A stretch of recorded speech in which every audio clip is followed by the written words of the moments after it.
importantly, the training of our teachers, especially in-service teachers, those that have been undergoing educational courses through our colleges of education and so on and so forth, got assistance in this regard, and so we were able to improve on the mentoring aspect for our girl child in the state.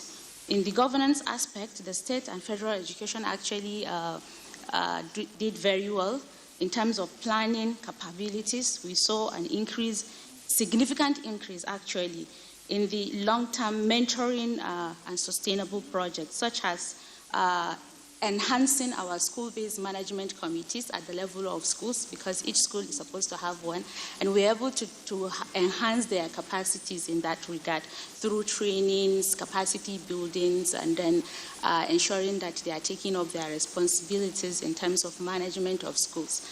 The ASC, which the Honorable Minister, mentioned yesterday, that we have to be very careful in terms of the data we are talking about.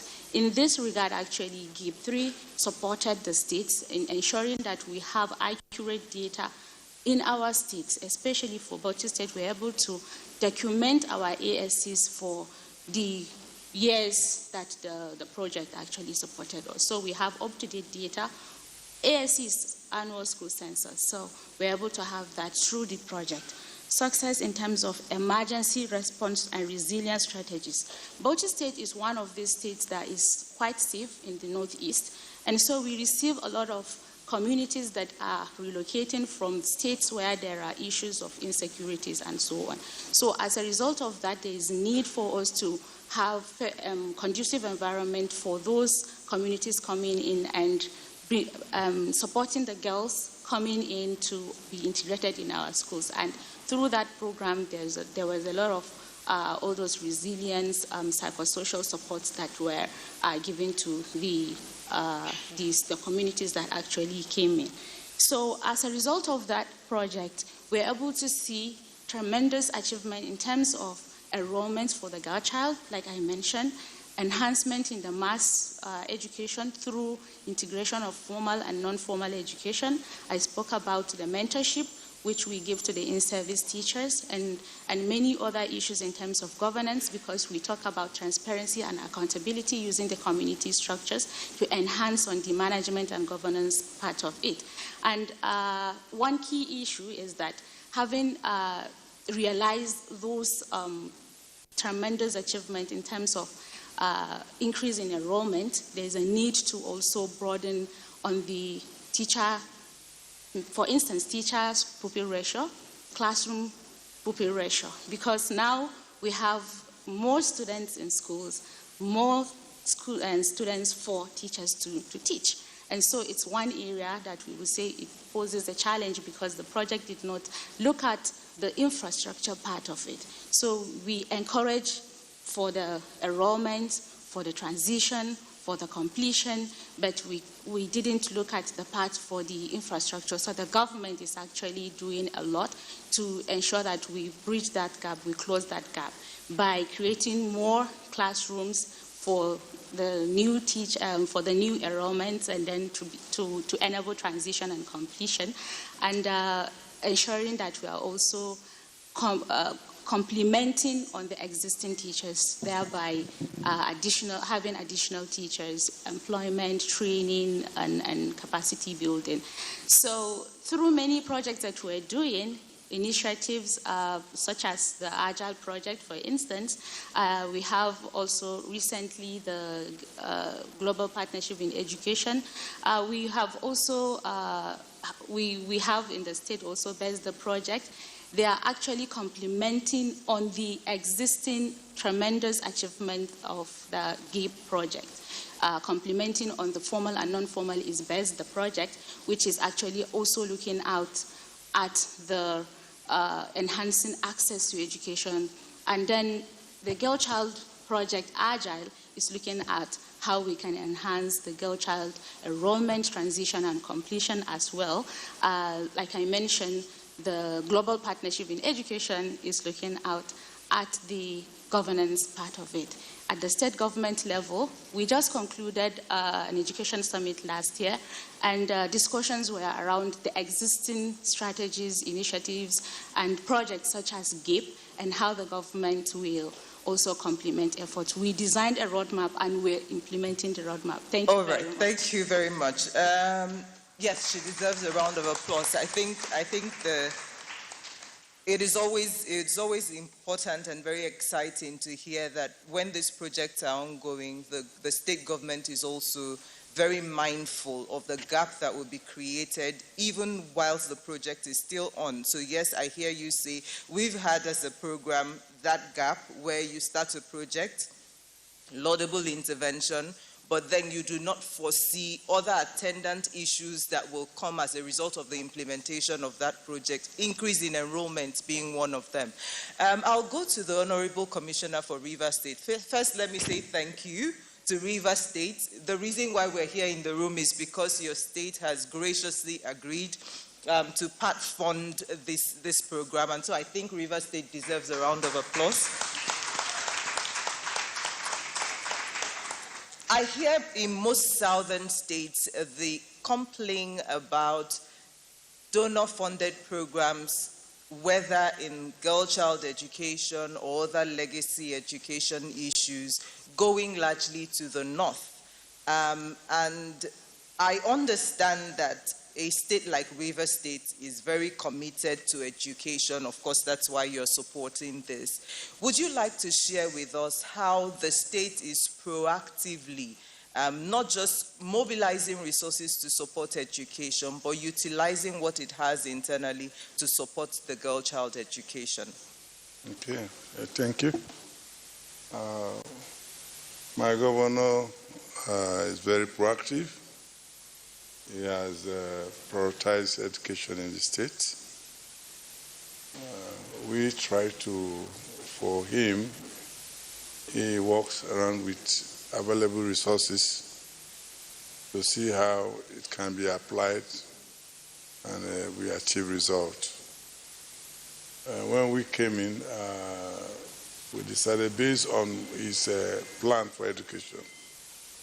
We had a roadmap done, an inclusive one, very inclusive roadmap on education. And then from there we did a need assessment to know which areas we could put our resources on. Especially, had a lot of infrastructure deficit. The teacher-student ratio also very, very high. They have low teacher availability, especially in the rural areas. So all these areas he decided to make important input in bringing about building new structures, also making sure that there are furnitures available and teachers are sent back to the rural areas, because most of the teachers want to be in the urban area because they feel that the rural areas are unsafe and there are no facilities to enable them remain there. So those dynamics, those scenarios are changing. What he has done is to also, based on the budget available, to domesticate the State School Initiative as a program to see how we can deal with the issue of bringing community to participate in education delivery. That inclusiveness is so that because when you keep a school in a community, the community should own the school. And that way, they can also make sure that the school is looked after and that whatever that happens to that school, they are also held responsible. So they guarantee safety, they guarantee security, and also guarantee campaign that make children, especially the girl child, because we try to explain to them that the girl child education is very important because of the integrity of the family. Without a well-educated woman, it's difficult to raise a great family that will be able to face tomorrow, which is very important, especially in parenting. But that's all the nucleus about the problem we're having today in the country, all over the world. Because most families, the children are raised by illiterate women. Women who don't know anything, the modern challenges of raising children, and then you allow this responsibility to be on them. And then the men are busy running around looking for money, while the woman is at home, and she cannot take that decision, or is not equipped to raise children to meet modern challenges. So there is need for us to train our women, invest in it, so that we can have a better future for this country, for this nation. And so he has come, we are trying to see the resources we have to see how we can invest around that, bringing the community into it, and making sure that with our Safe School initiative, we're able to protect especially the women in terms from harassment, bullying, and also see how we can raise their economic status of the women in the rural areas to be able to send their children to school. And not only that, we're also looking at the situation, menstrual health is important. Most times, women don't come to school, the girls, because of menstrual health issue. So we're also, partnering with NGOs. Actually, we are collaborating with a lot of NGOs to make sure that NGOs on education, to make sure that they partner with us, come with us to see how they can support us. We are not looking for their money, but what we are looking for, whatever they know that they can bring on board to make sure we deliver quality education in our state. So with the little resources we have, we are seeing how we want to look at how we use them to see how we drive education in our state. And right now, as we are going forward, in the budget is about to be doubled on education in our state in order to meet up with all that the governor wants to do. So we have a lot we want to do. I think in the coming days, a lot of people will hear about River State. River State want to export education. River State want to support the family, train their children, especially the girl child. And that's why when a request was made for support, my governor did not waste time, because he's very interested in the girl child, to be educated, very, very interested. And so we are ready. We are ready for Nigeria. Thank you. All right, thank you. It's good to hear about the amazing things that River State is doing. I'll very quickly go to the commissioner from Enugu State. I know that in the Southeast generally, it is assumed that education for the girl child is not as much a concern as that of the boy child.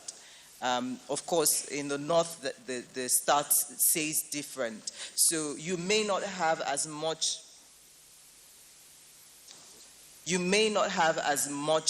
of a challenge in that regard, even though there are modern challenges. When we talk about education for the girl child, it's not just academic empowerment, it's also socio-emotional support that the girl child needs because of the uniqueness of the girl child, to encourage and to ensure that they're able to meet their developmental milestones, including education. So it will just be good to share with us what is Enugu State doing specifically, if there are any innovative interventions that other states can learn from that you're currently implementing, targeted at the girl child to further strengthen not just their educational performance, but generally supporting them socio-emotionally to achieve their milestones.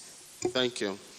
So in Enugu State, our governor took a holistic and bold view of the problem.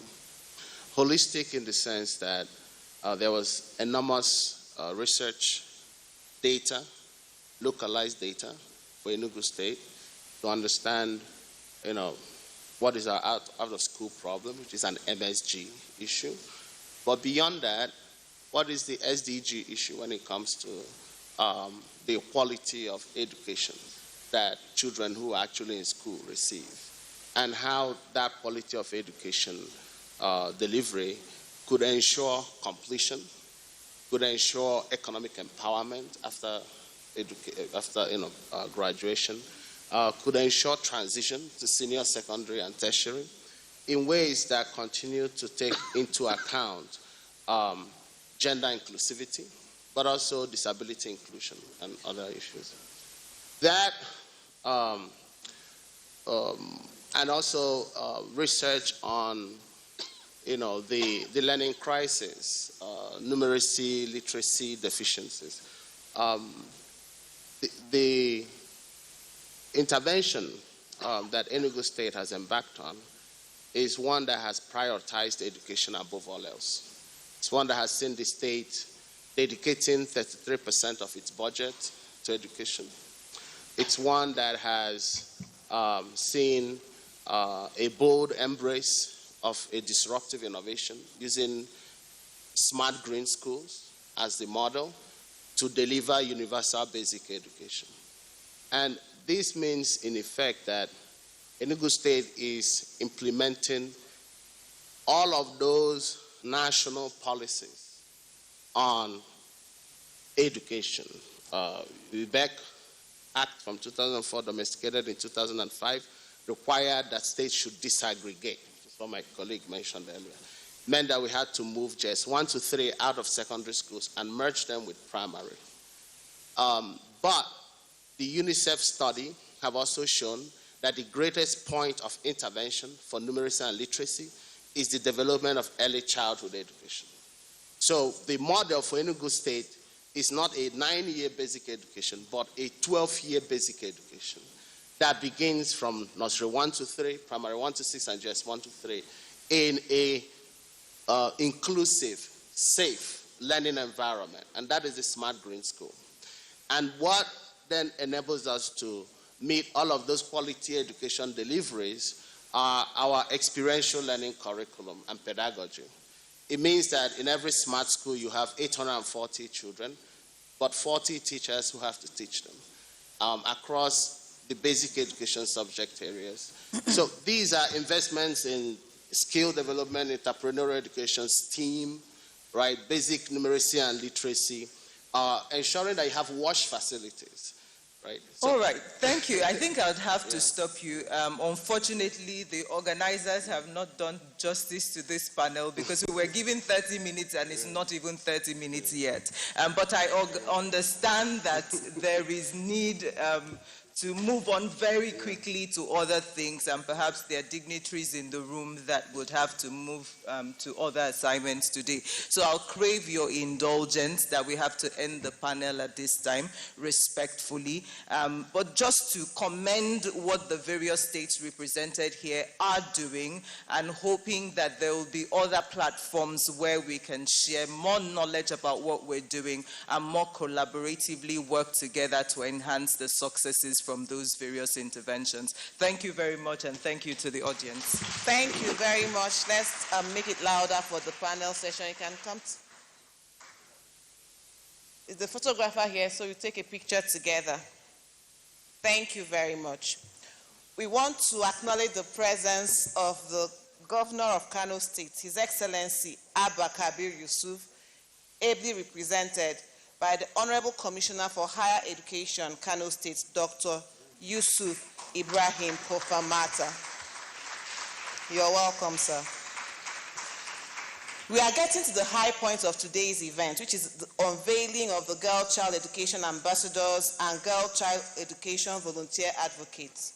But before we do that, we are going to take a very short presentation of the Education Expenditure and Institutional Review Reports for the states. This is a very important presentation, and we're going to be taking that very quickly.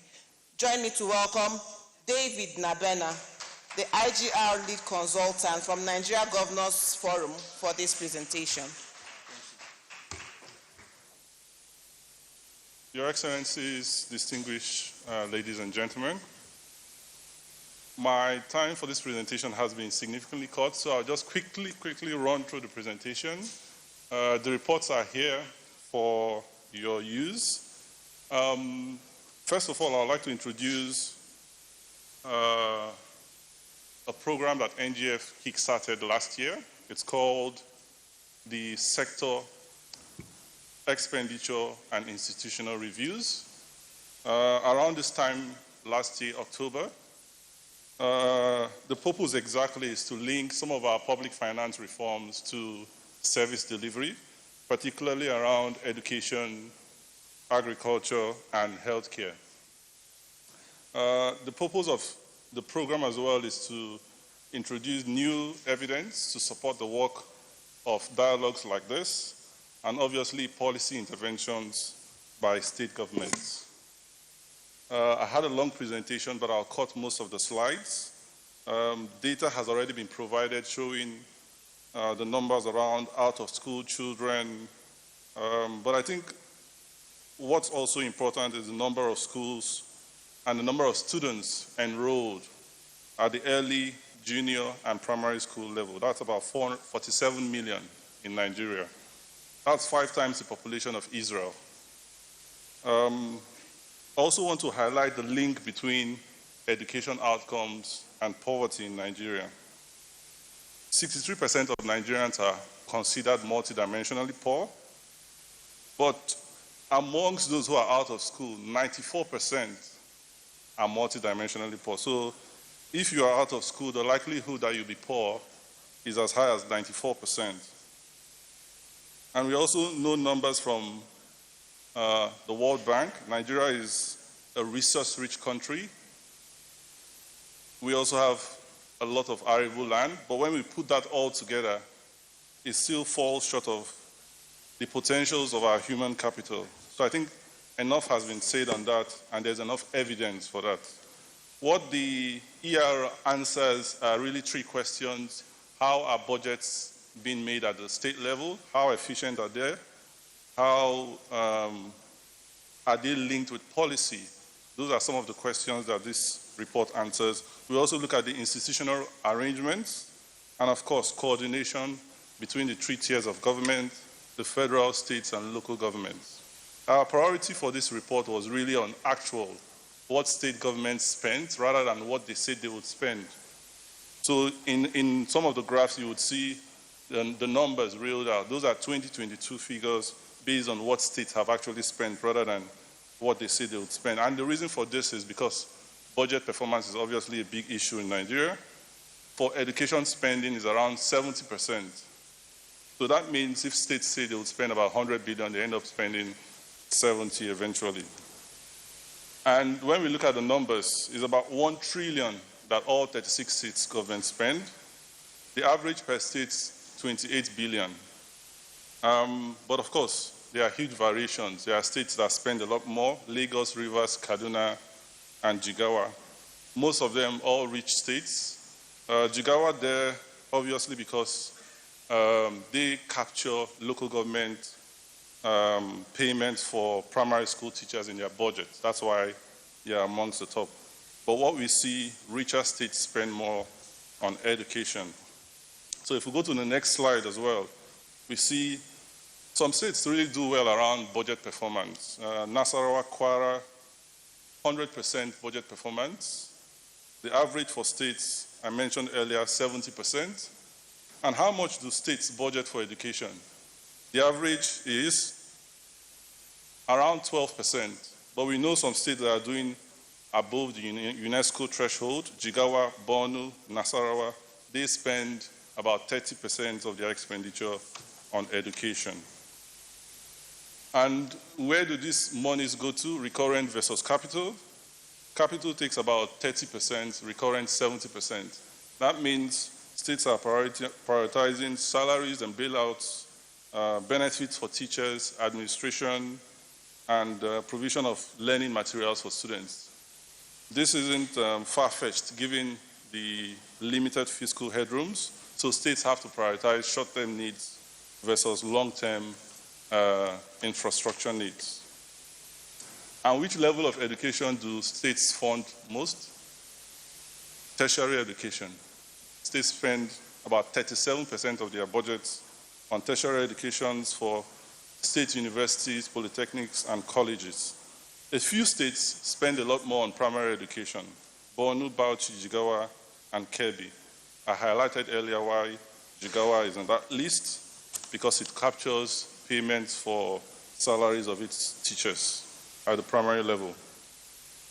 Now, when we look at sector planning, the development plans multi-year sector strategies for education, about 17 states say they have one. Not all states have a plan for education, a multi-year plan, which is a widespread. It links the state development plan, the MTSS, and the budget. 17 states versus about 18 who do not. So sector planning is still work in progress. When we look at external funding for education and the role it plays in fiscal stability at that level, the UBA program, the UB, TET fund, they also contribute about 80% of external funding. 20% of the total expenditure, 1 trillion that states spend, is sourced from aid, grants, and loans. And like I mentioned earlier, 80% of that comes from the UBE program and TET fund. I just brought in this slide here because of this program. And you would see that there's a lot of progress going on at the state level in terms of how budgets are presented, how budgets are also reported. Now you can find a line item on how much states spend on girls or boy child education, starting from the budgets of 2014. So for 2015, 2024, 2025, you'll be able to tell exactly how much states are spending on girl child education, which I think is very worthwhile for this event. If we go to educational outcomes, not just the outcomes, but spending drivers. If we look at the UBE numbers, enrollment is higher in states like Kano, Katsina, and Kaduna, but we'll also see high dropouts as well for those states. Obviously, because high enrollment means a strain on schools and the demand for higher spending. And when governments are unable to provide those needs, it would lead to high dropouts as well. So we see some link between states that have high enrollment and the dropout rates as well. On security and educational attainment, here also we see huge links between high security and dropouts, and we see Kano, we see Kaduna, Benue, and Zamfara coming out on top because of some of the attacks that have happened. The risk of that is school apathy and obviously increased demands and increased likelihood of children being out of school. When we also look at the distribution of schools at the state level, primary versus public versus private, we see a number of states depend highly on public schools versus private schools. Obviously, when we have more public schools, there's increased demand for government spending versus the other, but there's also more enrollees in public school, increased pressure for government spending, reliance on private schools for the number of schools for the states at the bottom of the graph. So there's an implication of the distribution of public and private schools as we see. The next slide shows the state of infrastructure at the junior school level and the early childhood education level. Now we also see a correlation between high expenditure and the state of infrastructure. So states like Lagos, Ogun, and Rivers, and FCT, they are at the top in terms of the provision of infrastructure. Ekiti actually comes out on top, although it doesn't have as much fiscal headrooms as the other richer states. When we look at gross enrollment rates and teacher ratio, obviously gross enrollment rate means increased demand for teachers who would provide those services for the students, and where more teachers are needed, increased spending, and obviously increased spending would mean increased salaries, wages, and increased recurrent expenditure. All of the numbers and the figures are in this report, so I'll just quickly run through them. If we look at the UBE program and TET fund, how they are faring, we'll see some disruptions in terms of UBE funding. Since 2020, we've seen a significant drop in those flows, and it's affecting basic education. That volatility is limited when we look at TET fund.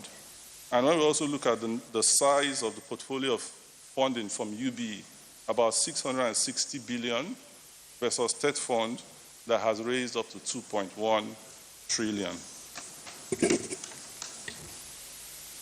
I've put this slide here, but I think I'll skip this and we can refer them to the report.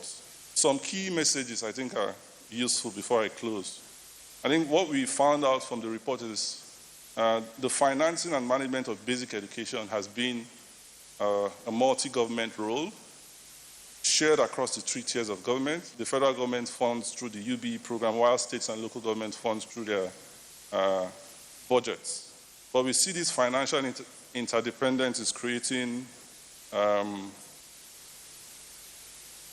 issues around accountability, reporting for education programs and for outcomes. The second issue we've noticed is the 2-tiered system of education administration, where the federal government manages federal universities, polytechnics, and colleges.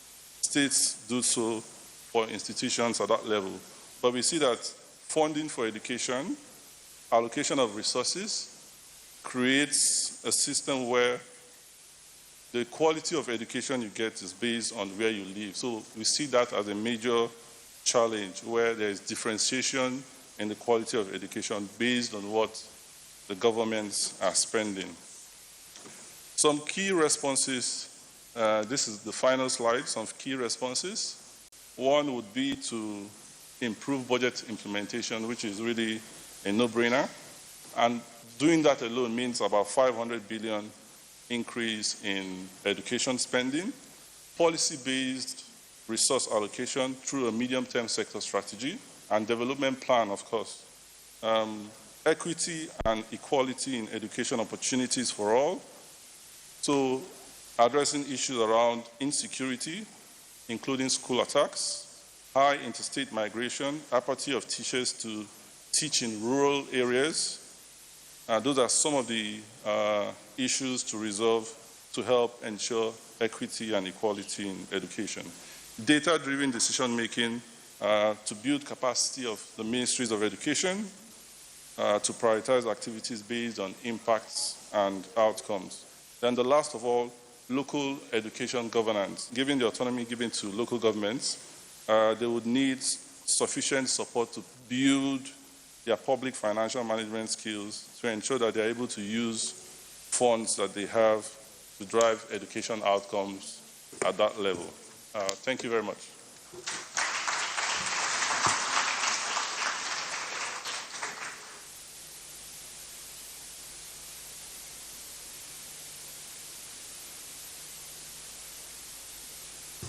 Thank you very much. I loved it when you spoke about education.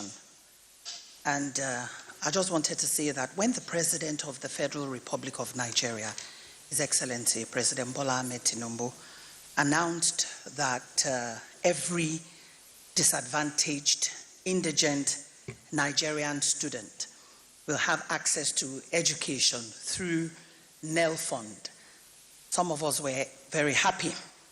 We said our El Dorado has come.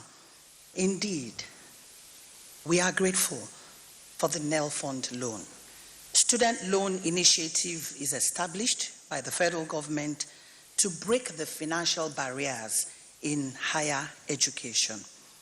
It's interest-free loans that I believe will fundamentally reshape the educational landscape. And I'm being told again that the percentage of female students that have applied for the NEL Fund loan is very small in comparison to the male student.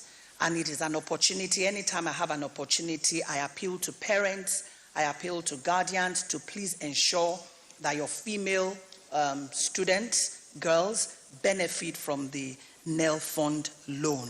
Please let us do everything we can to ensure that they apply for the NEL Fund loan. And then the highlights of today. We're about to get into the highlights of today. Very soon we will be unveiling the Girl Child Education Ambassadors and the Girl Child Education Volunteers Advocates. But we'd like to take remarks of our special guest who are here. As I mentioned earlier, if you are seated in this hall, you have been carefully selected. You have been carefully requested to come here because your voice matters, because we all have a duty to reshape the life of every Nigerian girl through education. Once again, we thank the Nigeria Governors Forum for putting this together. And of course, we thank all the sponsors. I would like to call on Her Excellency Ambassador Professor Olufolake Abdul-Razak, the First Lady of Kwara State and Chairperson, Nigeria Governors Spouses Forum. In her private and public life, she supports girl child, she supports women, and as I said, I think she deserves another ovation before she comes to the microphone. Thank you very much. Thank you very much. I'm glad I was here to listen in on this, on the panel session and the presentation. I think it's given us all, a little bit more statistics and, on what is going on in the States on girl-child education. And I want to commend the Nigeria Governors Forum for convening this event. I think it is important on today, the International Day of the Girl Child. Good afternoon, everyone. I'd like to recognize His Excellency Abdurrahman Abdulrazak, Chair, Nigeria Governors Forum, and Governor of Kwara State, my dear husband, ably represented here by Dr. Abdulatif Shitu, Director General of the Nigeria Governors Forum, the Rivers State Governor, His Excellency Siminalaye Fubara, represented by the Honorable Commissioner for Education, Dr. Ovi Chukuma, the Enugu State Governor, His Excellency Dr. Peter Mba, represented by the Honorable Commissioner, Gender Affairs, Ngozi Eni, the Governor of Lagos State, Governor Babajide Sanwo-Olu, represented by Honorable Jamiu Tolani Ali Balogun, the Commissioner for Basic and Secondary Education, the Honorable Minister of the FCT, Nyesom Wike, represented by the Mandate Secretary, FCT Women Affairs, Honorable Dayo Benjamin Lani,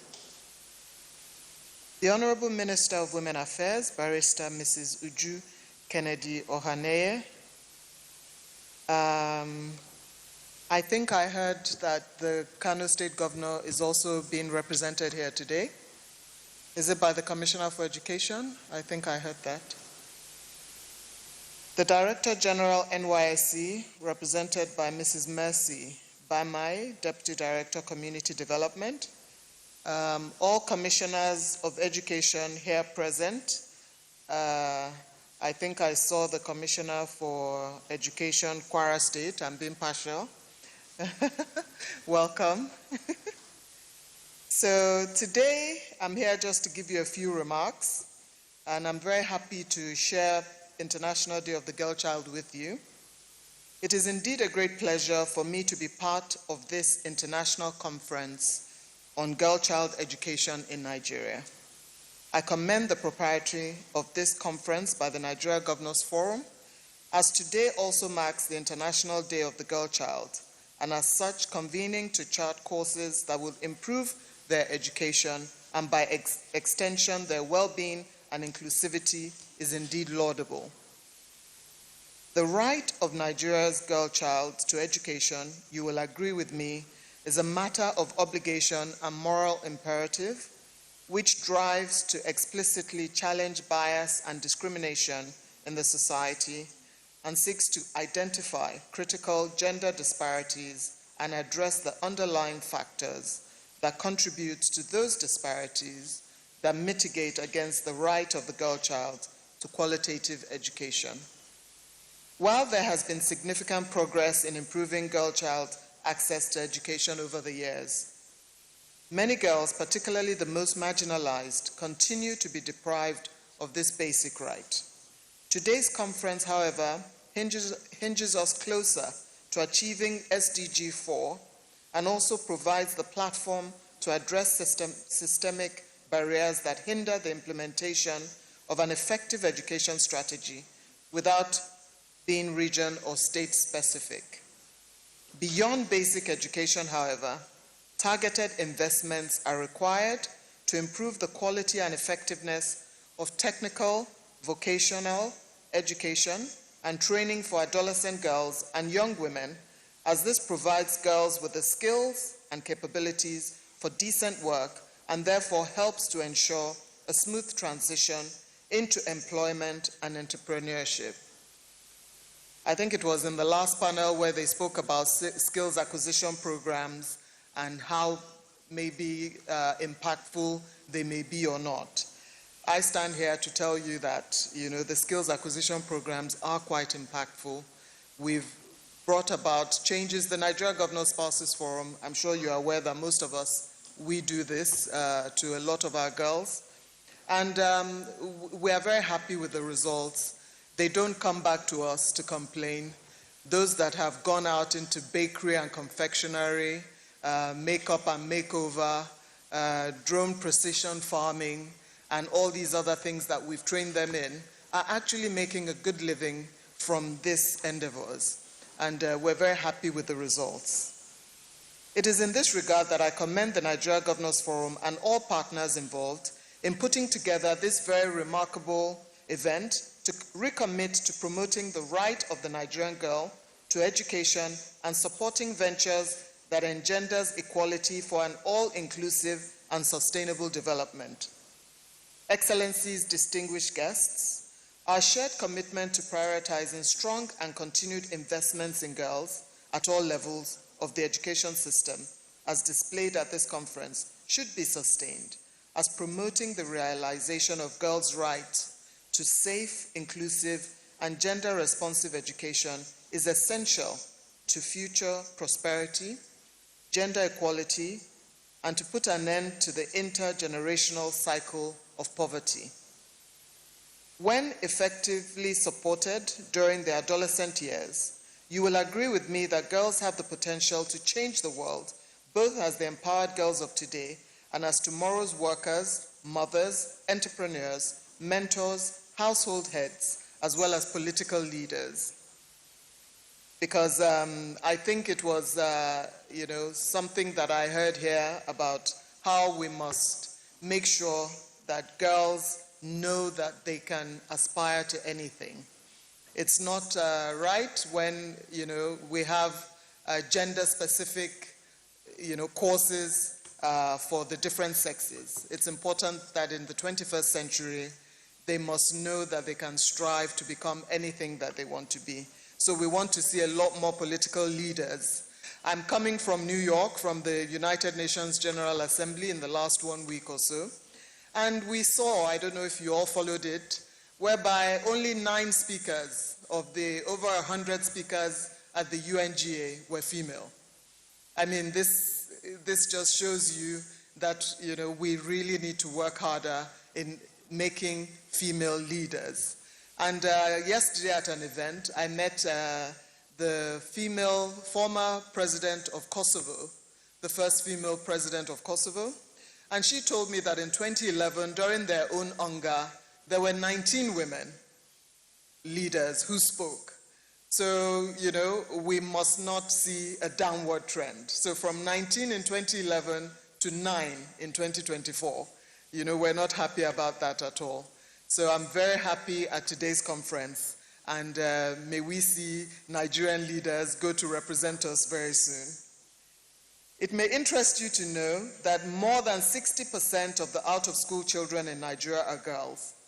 Hence, it is my sincere belief that outcomes from today's conference will present us with clear, targeted, and state-specific strategies that will further ensure that we reduce the rate of out-of-school children and enhance retention, transition, and completion. For us at the Nigeria Governor Spouses Forum, we remain committed to continue to promote these ideals to support the most indigent in our respective states through the provision of scholarships, engaging in healthcare outreaches, promoting education among children, advocate against gender-based violence and other such societal ills, and the empowerment of women and youths to complement the efforts of our spouses, the state governors. As you may be aware, in Kwara State, let me go home and tell you what we're doing there.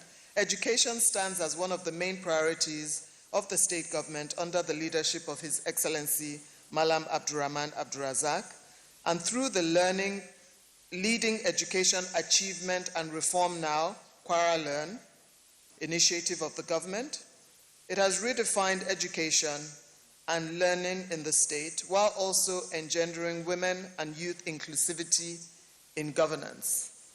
You may be aware that in Kwara we have the youngest female House of Assembly member in the country and other such, and other such female inclusive things. I think the compere already mentioned, the 56% that we had in the past are now 50-50 across the state government. My office and the Ajike People Support Center also are promoting science, technology, engineering, arts, and mathematics, STEAM, among school children and promoting skills acquisition as a means of empowerment among women and youth in the state. Apart from our other advocacies, we have also empowered women and youth.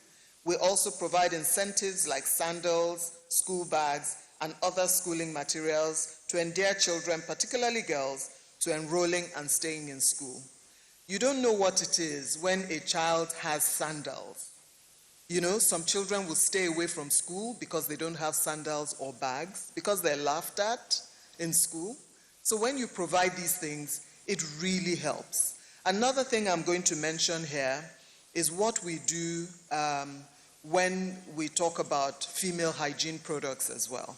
And in your respective states, it's important to look at this because this constitutes a major reason why girls stay out of school as well, the lack of female hygiene products. So if you can provide them with these products, you will see that there will be higher retention of girls in schools. I think this is a very important take back.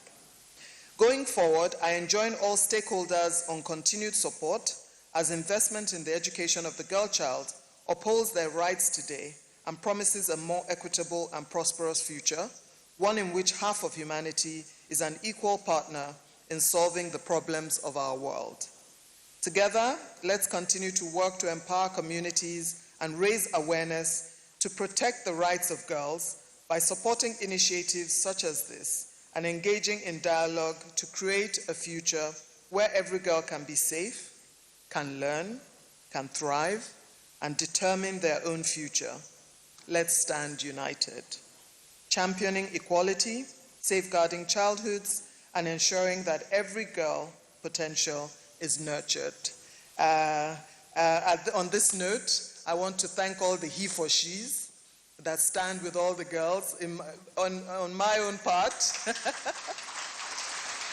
On my own part, I mean, I keep saying it everywhere. My father was a great he for she. There's nothing I wanted to do that was too big for me.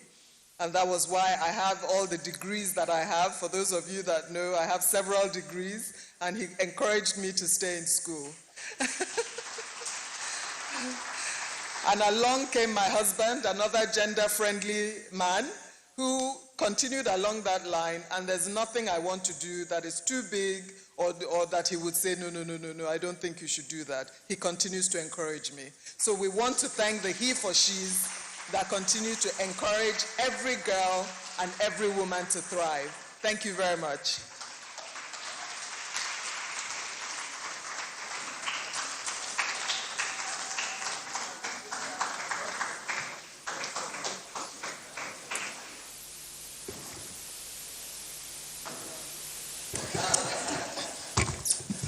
Thank you very much, Her Excellency. Ambassador Professor Olufolake Abdulrazak, First Lady, Kwara State, and Chairperson, Nigeria Governor Spouses Forum. Thank you for acknowledging the men in our lives. Thank you, our fathers, our husbands, our brothers, our sons, our uncles. We thank you, every man represented here. Thank you. Thank you very much. So I'd like to recognize the Royal Highness Hawa Ibrahim Adamu. She is the wife of the Anna of Abaji and president of Wives of FCT Traditional Rulers Association. Madam, thank you very much for giving voices to wives of traditional rulers and women at the grassroots level. Thank you very much. So, at 8 p.m., we have something specially designed for every one of us here. There's going to be dinner at 8 p.m. Everybody is invited to join us at the exclusive Serene Hotel in Wuye. Everybody is invited. So the reason why we have gathered in the last 2 days is because of today. Today, Friday, 11th of October, is International Day of the Girl Child. And the girl's vision for the future is being realized by Nigerian Governors Forum. We're grateful to you again for this. At this point in time, every girl that is in this hall, I'd like to have you up here. I'd like to have you here. If you are a girl or you're representing the girls, please come here because it's your day today. It's your special day because the most passionate minister on women and girls affairs matter wants to address you. So I need you all up here. All girls, quickly, swiftly, as I call on the Honorable Minister of Women Affairs, Barrister Mrs. Uju Kennedy Ohaneye, who will be addressing. I want you all here. Don't be scared. Come. Let everybody see you. All of you. I need you to stay here so that you can face your Honorable Minister. You want them to come with you. Please come up. She wants you to come up here. I told you she's the most passionate minister that we have when it comes to matters of women and girls in Nigeria. Excellency, thank you very much. Thank you. Can you all stand? Thank you. Thank you. So all of you,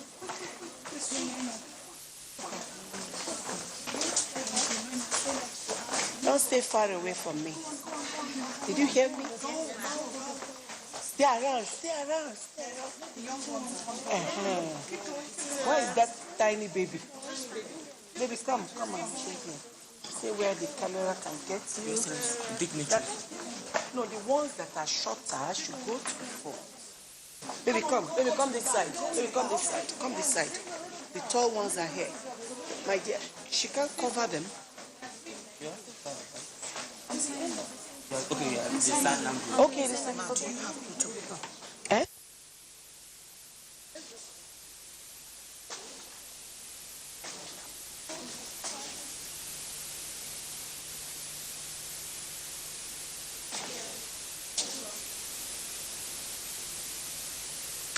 Thank you, everyone. I'm so sorry if I've taken your time a little bit. Forgive me.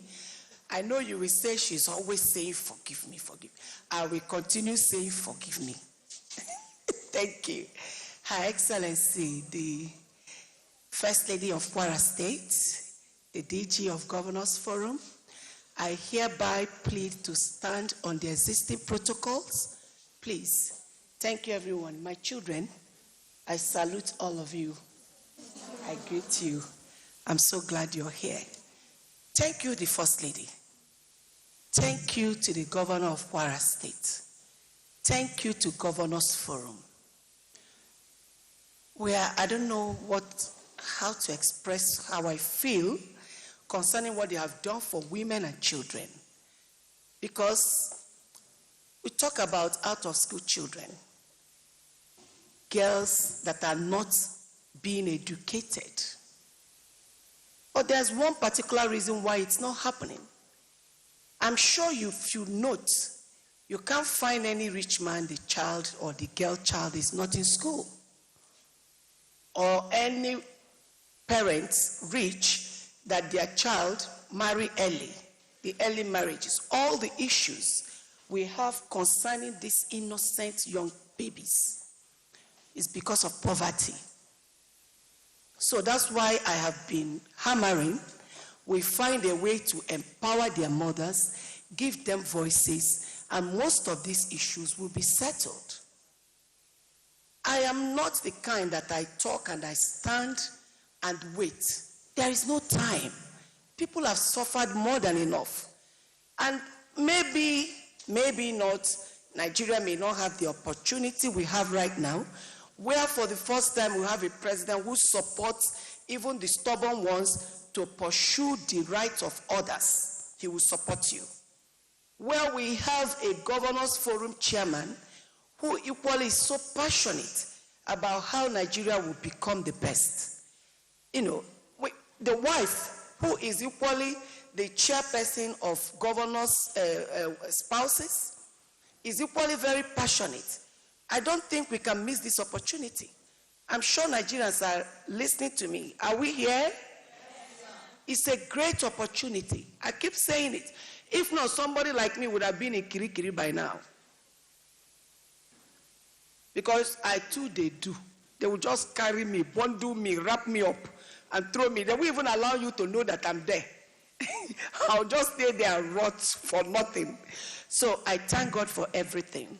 But the narratives I'm talking about for us to change is how the women can be empowered. Everything that is happening in this country, insecurity, lack of food, children suffering, spouses suffering, is all boiled down to the same thing. Empowerment is the tree. All the other problems are the branches. Let us focus and feed the tree so that the tree will be healthy enough to provide food for the branches. That's why I'm talking about empowerment. Not that I'm forgetting about others, but that empowerment will lead to, to us solving the others. On the 15th, which is on Tuesday, we are trying to raise money, forge ahead with all the support Governors Forum has given to us, President has given to us, governors' spouses have given to us, so that we can move to make these things I'm talking about happen. And these innocent children will stop suffering. Some of them are not in school. They are hawking groundnuts. They are selling corn on the streets. Simply because probably their mothers are lazy, or they don't even have anything. The mothers cannot afford for them to go to school. And in some homes, you see their fathers say, the women are not important. Why must they go to school? Let me focus on the men. And when their mothers don't have money, she doesn't have a voice to defend those girls. So if we love our country, and we want our country to forge ahead and have peace, we must empower the women. Any woman you have empowered, you are empowering the nation. And you are helping these innocent children. Look at their faces. Just check them out. Look at them. Can I get a smile? Let's smile. You know I love you guys. I swear from my heart, I love them. Seriously.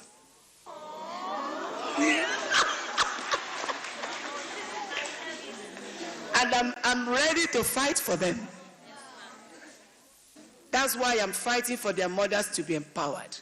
That's why I'm fighting for the monies meant to empower the women to stop being diverted. It will stop. I have the support of those powerful people that are equally very passionate. Some of them may not come out to say it, like one of them here. She may not come out. I'm talking about you, Her Excellency. She won't come out to say it, but she's a huge supporter of women and making sure that women get empowered because she has passion for these little children. Let us come together and do the needed. Let us come together, empower women, save them, and then save our nation so that insecurity will come to an end. So many young boys there, young girls, they are going into all sorts of things because their parents are suffering, especially their mothers. Some of them can't afford any money to go to hospital. They watch their mothers die before them because of lack of money. Let us follow up on making sure hospitals don't lock out our people during emergency. Sometimes the emergency rooms are empty. They will lie to you that it is filled up. We cannot achieve any of these things without coming together to say no to it and change our mindset. We don't need anybody to change our mindset. But the mobile court is starting, or it's coming.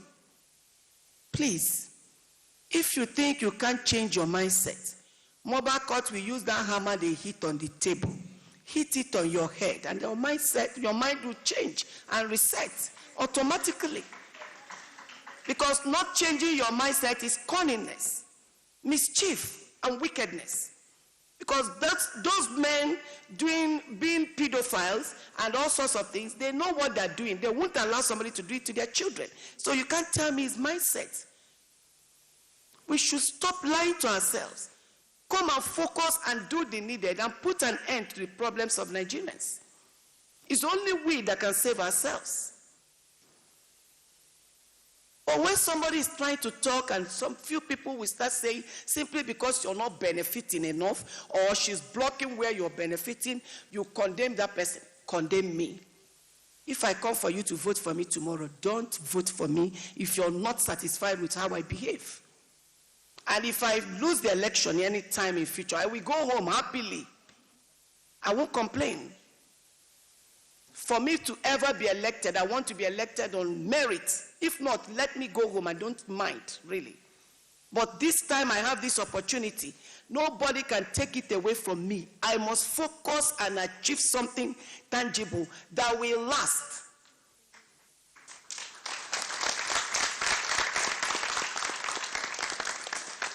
Not the kind, after I'm done, I will go home, the next day somebody will just come and scatter it. I will not allow that. That's why I'm forming some groups that you will know about after Tuesday.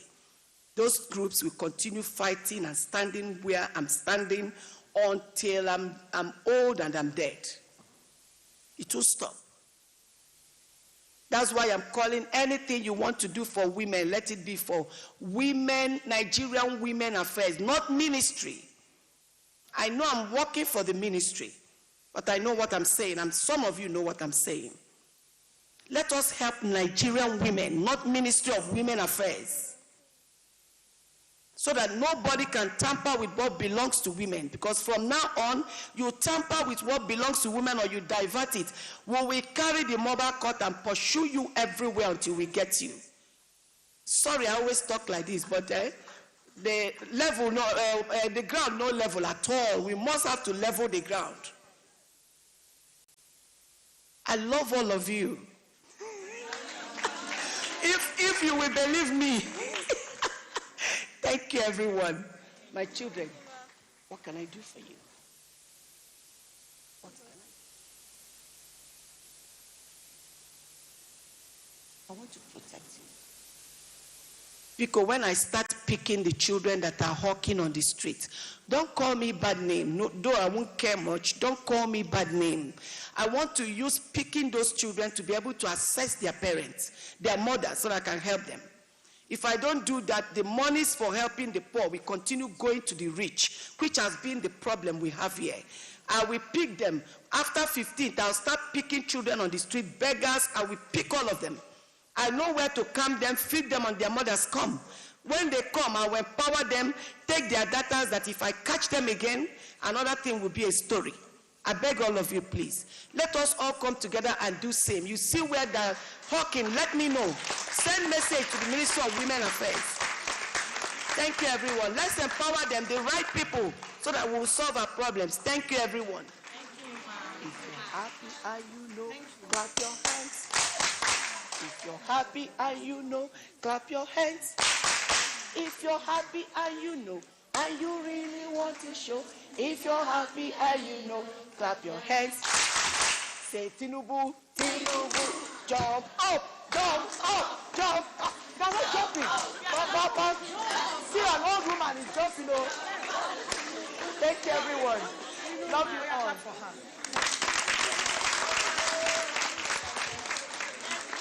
Thank you very much. We told you, I warned you that she's passionate when it comes to women and children, and she just showed you her passion. Thank you very much, Honorable Minister of Women Affairs, Barrister Mrs. Uju Kennedy Ohaneye. And at this point, I'm really looking forward to, the unveiling and adorning the girls in a few more minutes.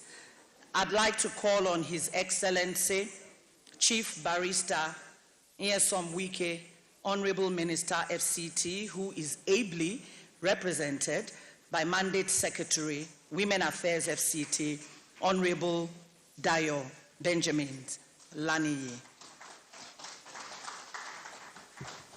Thank you, ma'am.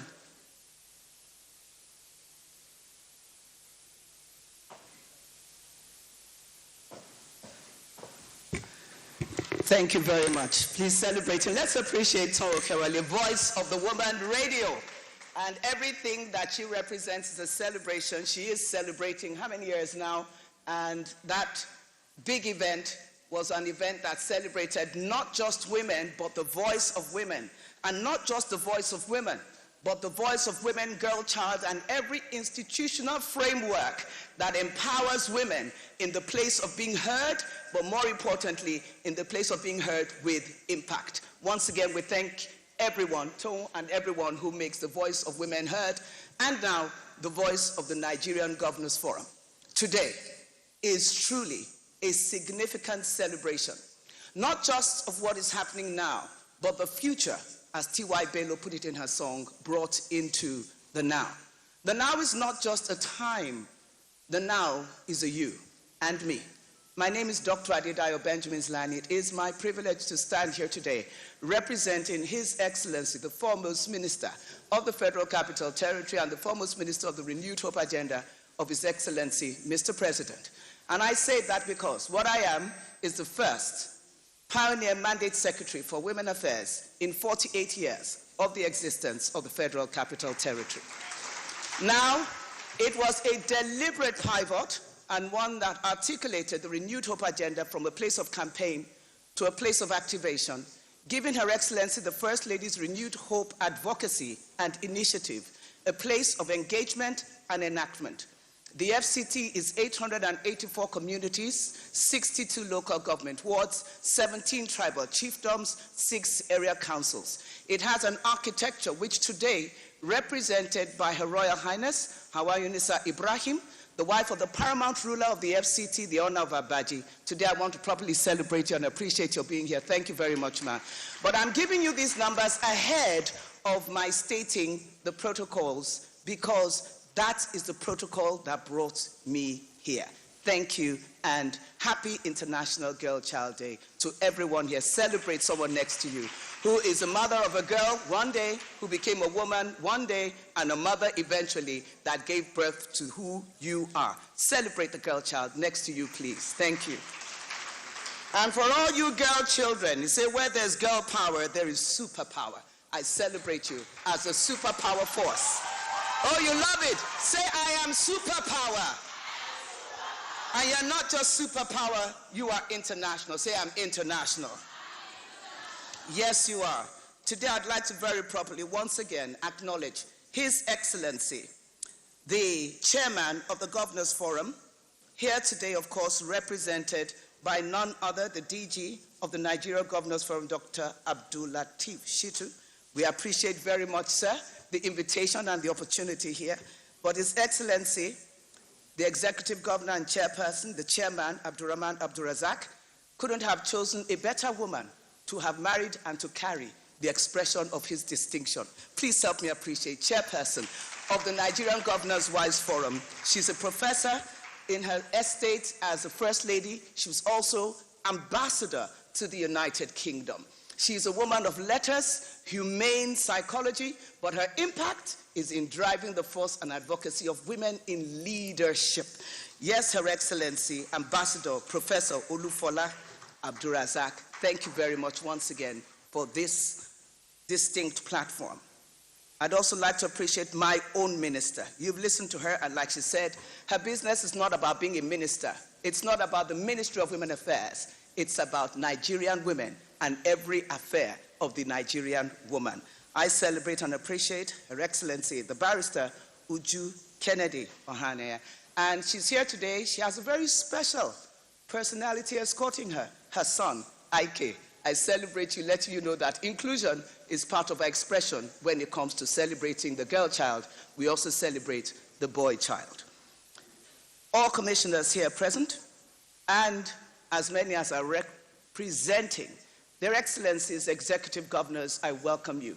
Already you are specially celebrated, in particular, commissioners of education from the different references of the geopolity of the Federal Republic of Nigeria.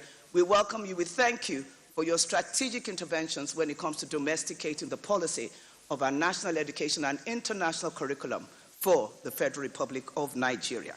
All of the partners and sponsors here present, from the presence of diplomatic and international agencies, the United Nations, AU, ECOWAS, girl child ambassadors, you are absolutely superlative. Again, I celebrate you.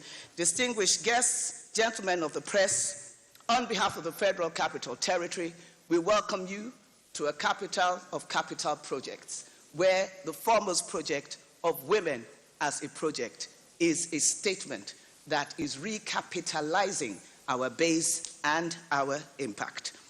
As the FCT Minister of the Federal Capital Territory, I would now like to state, education is a cornerstone of personal and societal transformation. For the girl child, particularly, it holds the key to unlocking a brighter future, and quality education empowers girls to break free from the shackles of poverty, inequality, social injustice, becoming agents of change in their communities. It breaks them free from stigma. Why girl child education matters? As a matter of priority, His Excellency, of course, being a former Honorable Minister of State for Education, and he states the following: in breaking the cycle of poverty, educated girls secure better paying jobs, lifting themselves and their families out of poverty, promotes gender equity. Education helps to bridge the gender gap, challenging harmful stereotypes and fostering equal opportunities. I would also like to state that in the place of the girl child education, we improve health and well-being, which is why in the FCT, the girl child education is holistic, driving through all of its cross-cutting references, particularly with health and environment, those frontline interventions for the girl child through empowering her mother, the woman. It fosters leadership and empowerment, building esteem, confidence, and giving girls the power to take charge not just of their lives, but to define lifestyle and livelihood in leadership as they grow forward.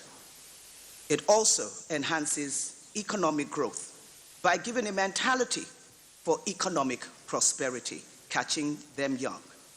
Where the barriers of sociocultural norms, harmful traditional practices, poverty cycles, economic constraints, a lack of infrastructure, and child marriage play their own part. Within the FCT, it has become paramount that access to quality education, scholarships, financial aid, safe and inclusive learning environment, mentorship and role modeling programs, community engagement, and policy reform have very immediately become the intervention. I would like to state at this point that it will be 1 year in my assignment on the 24th of October. Within 1 month of my being in office, His Excellency approved, and the FCT has the very first national celebration of the FCT Day of the Adolescent Girl Child on the 10th of December. He did this in expression of his investment in the 16 days of activism that became a transformative engagement of 16 days advocacy through the engagement of 310 adolescent girl childs across the 62 wards of the FCT, 5 girls per 62 wards leading to 310, each of those 5 having 5 friends, and each of those 5 friends having 1 friend. In other words, we drive the advocacy of the adolescent girl child in Abuja through a total of approximately 4,000 adolescent girl children at any one given time. Like the Rollback Rethink Malaria program, we have our adolescent girls driving the force of change as the advocacy of the FCT administration. Girls, you have examples. Malala Yousafzai, your Nobel laureate and education activist. Rakia Thomas, the first female African-American principal of a New York high school. And of course, working with the Global Girls Education Fund, you've heard it already, even where it comes to NEL Fund loan, you have your opportunities and we're ready to invest in you. The power of investing in you is the power of making your dreams come true. I would like to conclude where I started by saying that girl power is superpower. Today, I would like to state, I stand here, just like Toun Okewale stated, a proud, all-Nigerian, inspirational, Nigerian-educated girl child. Everything about me was educated from the Federal Republic of Nigeria. Corona School, St. Louis Grammar School, Ibadan, Queen's College, Yaba, Lagos, and the University of Ibadan. Everything about me, including my accent, was not trained in any international exposure. I've never lived outside this country for any length or period of time. My articulation I learned from the television, NTA. You can't beat the rich, and you cannot beat the English that they teach you. I want to encourage every girl. You are your best educator. Homeschooling before every other schooling. Pay attention to the instruction from home. And where they missed it, you can still find it. Because there's a navigator in you that tells you every girl is born good. And you have an ear to hear and know what is good for you and what can and will harm you. Pair yourselves, get the right influence and inspiration. You are the ultimate combination of expression, distinction, and human capital impact. In the assignment I've been given in the Federal Capital Territory, one thing I made certain, this is a startup, it has never existed, was to set up the Adolescent Girls Department. The Adolescent Girl Child Department, because in the trajectory of women and the girl child, the adolescent girl is the most important, the most vulnerable, and the most valuable. She is the dynamic and the demographic. She is the one demographic of female expression, no matter what has happened to her, up until she's a teenager to when she's 20. If you can speak into her life, she will not carry that stigma. She will not carry that trauma. She will become braver than she ever knew she could be. Where a woman gives up later on in life, a girl child you get at that vulnerable point will always believe. How do I know? I worked with them. I'm the Dream Girls convener of 2019. My girls, I said, from Dutse to the United Nations, have become stars at the United Nations. I am a doctor today of humane sciences because of what the Dutse girls have become and continue to become. My message, therefore, is what I told them then, and I'll tell you now. We just had, through the instrumentality of the investment of the Honorable Minister, STEAM camps that ran for 5 weeks in the Federal Capital Territory, Science, Technology, Engineering, Art, and Math. The convener, Professor Hawa Ibrahim, a professor from the University of Rome and from Harvard, was Tale, a tomato, she was selling a hawker, thank you, a girl child hawker in Gombe State. An expatriate working in Gombe State saw her, fell in love with her, courted her and married her. She was completely illiterate. She did not speak English. She's a professor of Harvard and Rome. Well, don't let me go through that. Just this summer, we had her coming with her students who paid their way to come to Nigeria and invest in indigent children across 5 communities in the Federal Capital Territory. 250 indigent children were invested in. Some of them were orphans, because I made sure the orphans were there, and they were children from vulnerable homes. The most unfortunate experience was when I took them to a privileged school where the children could not appreciate what the investment was about. That is a failure on our part as parents who raise children with privileges, not understanding what it is to invest in humanity. Well, her students have gone back, but they created 2,000 and something students in science, technology, engineering, art, and math, who, along with the Hakimis and the mothers of the different communities, are now, through peer sharing, carrying on the educational formulas that were taught to them. I'm going to end simply by saying this. Girls, what did I tell you? A girl power is what?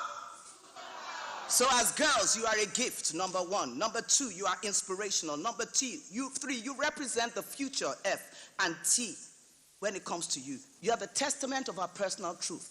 If we're a government who is lying, who is speaking truth, everyone will know.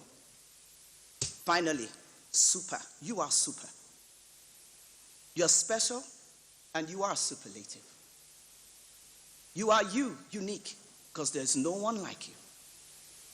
You are P, powerful and profound, because the words you speak are words that absolutely celebrate you.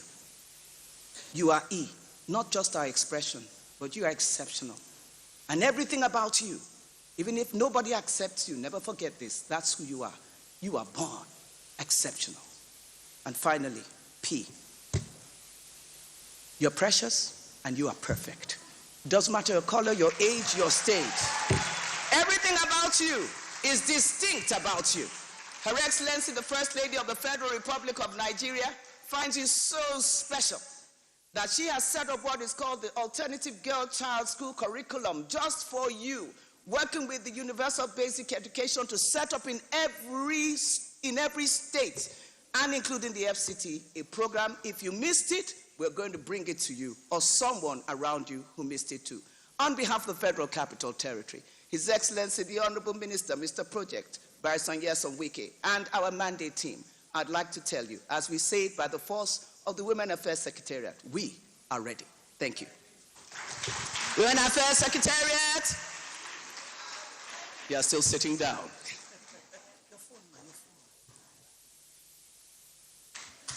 Thank you very much, His Excellency, Chief Barrister Nyesom Wike, Honorable Minister, FCT, represented by Mandate Secretary, Women Affairs, FCT, Honorable Dio Benjamin Lani. Today, again, I say is a very special day, Friday, 11th of October, International Day of the Girl Child. At this point in time, I would like, time for us to unveil, I would like to call on Brigadier General Yusha Dogara Ahmed, Director General, National Youth Service Corps, NYSC, who is going to help us unveil. And Honorable Minister, Women Affairs, Barrister Mrs. Uju Kennedy Ohaneye, we need you to come here as well. Her Excellency, Ambassador Olufolake Abdul Razak, First Lady Kwara State, and Chairperson Nigeria Governor Spouses Forum, we would like to have you here as well.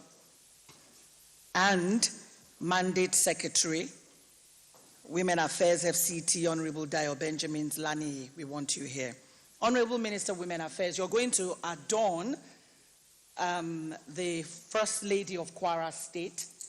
You adorn her with a sash. You put the sash, yes. You hug her, you adorn, you put the sash on her, you put the lapel on her, and she will do the same thing for you, okay? And the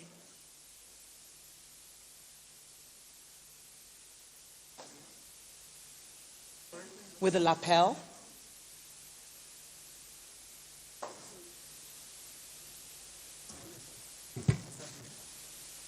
Ma, and you are going to help us unveil the Girl Child Education Ambassador. So right now what we're having is the Honorable Minister of Women Affairs adorning the First Lady, Kwara State, and Chairperson, Nigeria Governor Spouses Forum, Her Excellency Ambassador Professor Olufolake Abdulrahman.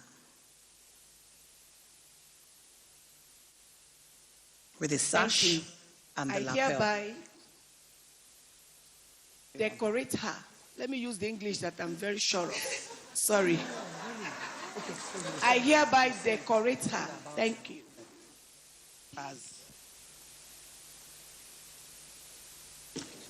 Okay. I'm hereby decorate Her Excellency, the First Lady of Kwara State, as Girl Child Education Ambassador, Nigeria. This is second ambassadorial post.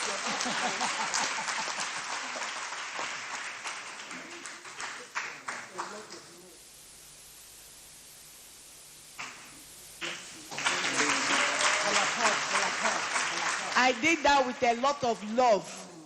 That was what I said. So am I people giving this? So where do I put this?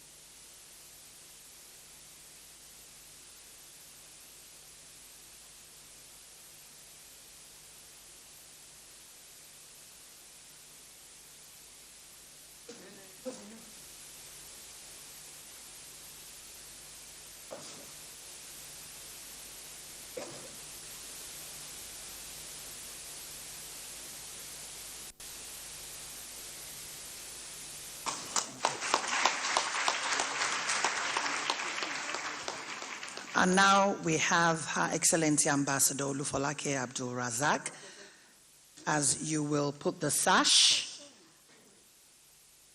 on the Honorable Minister. Sorry, there's an important announcement. Please, I want this young girl, Ololade Ogunubi, to present this herself. Let her shine her shine, because she wrote the book. Come.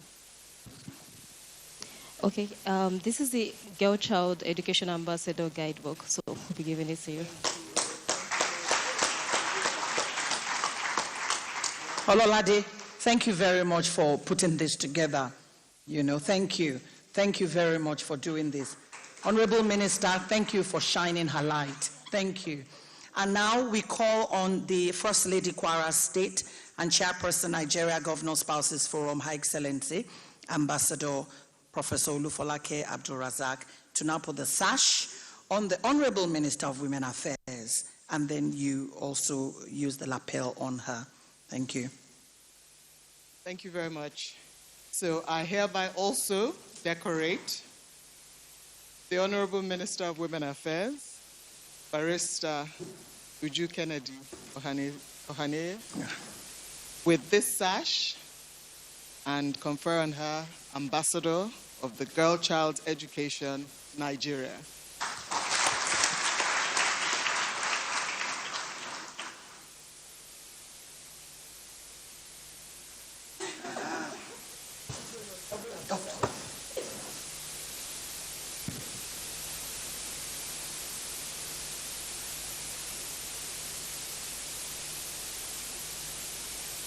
This is a lot of love happening here, and the women here are representing, history. History is being made here today. Thank you for acknowledging them. Thank you. Her Excellency, Ambassador Professor Olufolake Abdulrazak, I would need you to do the same for the Mandate Secretary, Women Affairs FCT, Honorable Dayo Benjamin Lani. Thank you.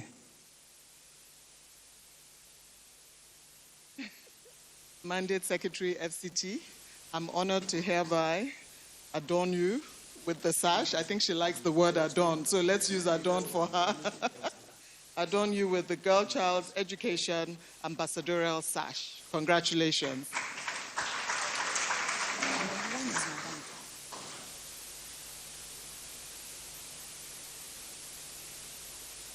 And at this point in time, the youth corps members that are here, that are girl ambassadors, girl child ambassadors, we need you to quickly come up here.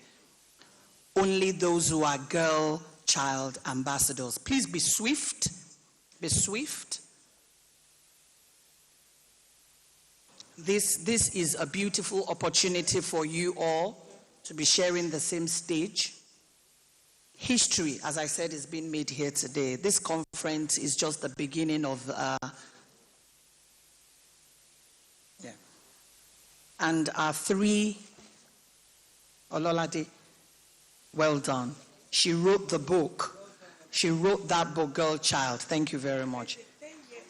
Please, you give her the microphone, please. Thank you.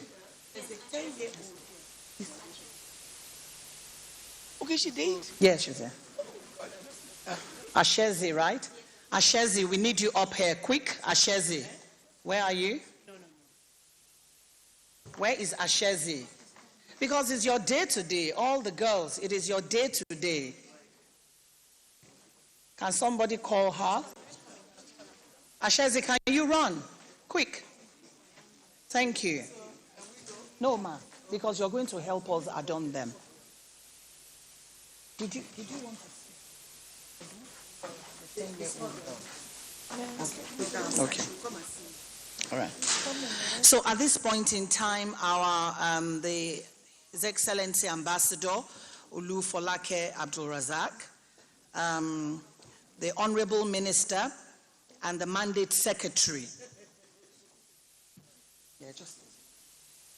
And the Mandate Secretary, we need you all, the three of you, to please specially put the sashes on our girl child ambassadors and to also give them the lapels. They are here. These are the girl child ambassadors representing every girl in the Federal Republic of Nigeria. All of them represent all our girls. Please let's put our hands together for the ambassadors. Should they come here?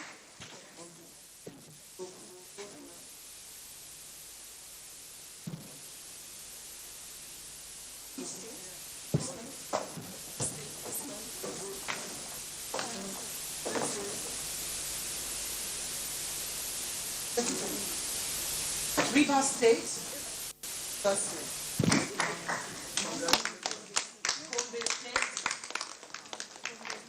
Imo State. This is Imo.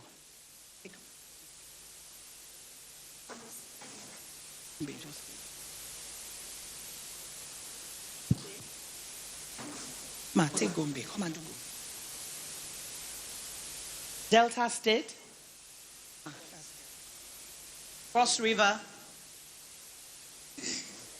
Where's Cross River? Another one. Oyo State. Osun State. Please be swift, ladies. Which state are you? Oyo State. Where is Osun State? That's Osun. Ogun State. Ogun State. I'll do Ogun because I'm from Ogun State. I'm a girl. Plateau State. Plateau State. Take one. Bauchi. Bayelsa. Quick now. Which state are you? Bauchi. Bayelsa. Benue.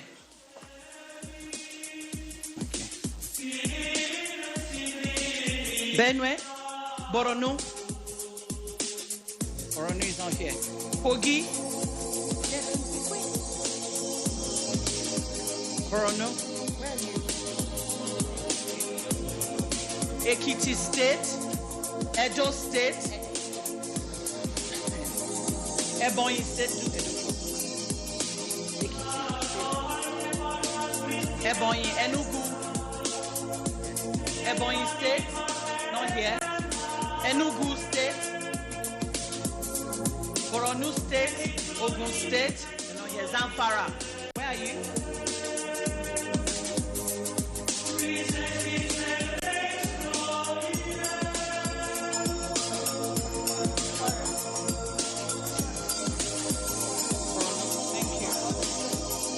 Zamfara, Enugu, Zamfara, Ebonyi, FCT,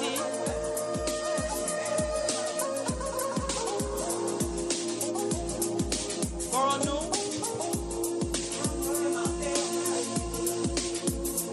Ondo State, Niger State, Nasarawa,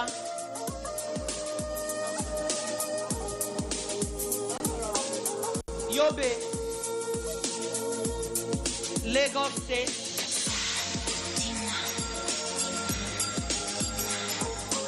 Lagos State, Katsina State, we call it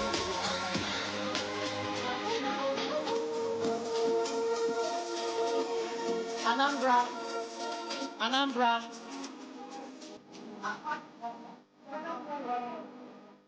Anambra, Adamawa,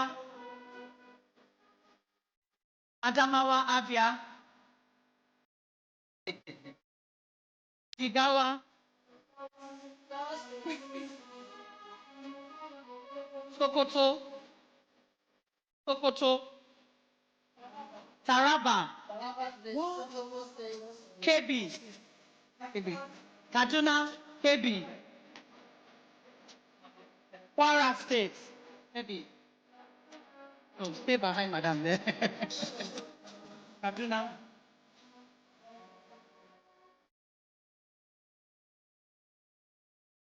Kwara.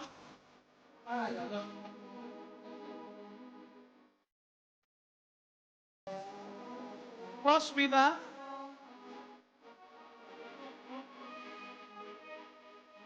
Kano State.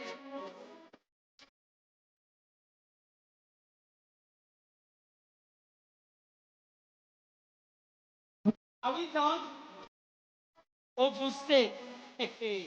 Can I go? Where's Ogun?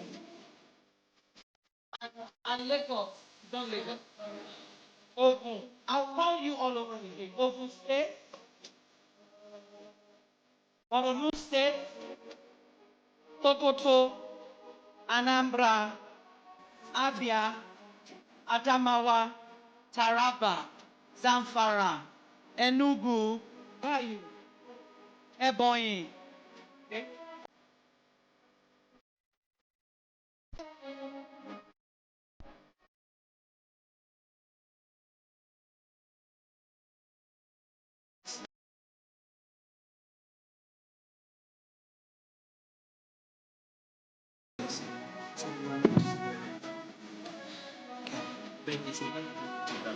Once again, we thank you all for adorning the ladies, the young girls. It's their special day today, International Day of the Girl Child.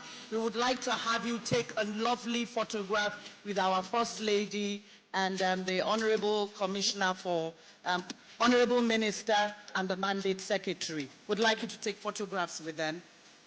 And Madam, you have your speech.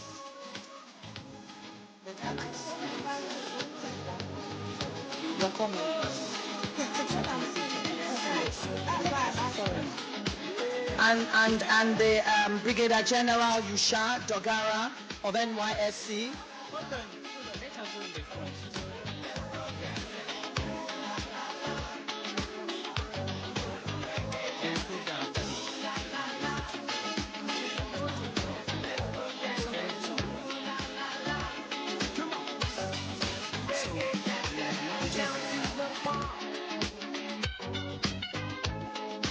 Everything was done, oh yeah. All of a sudden, on came the lights, and everything was feeling right. People started dancing. We're taking the photographs. I would like to acknowledge the arrival and presence of the Honorable Minister of State, Federal Ministry of Youth Development, Honorable Ayodele Olawande. Honorable Olawande, can we? Thank you very much.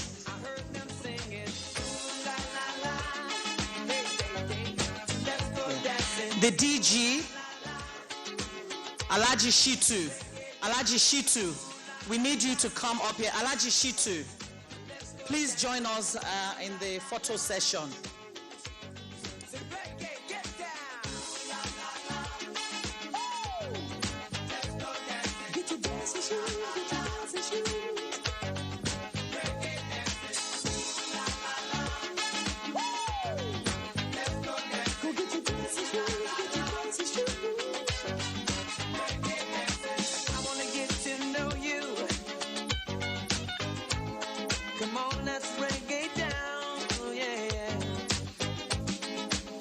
We would also like to call one of our sponsors, Rivers State Governor.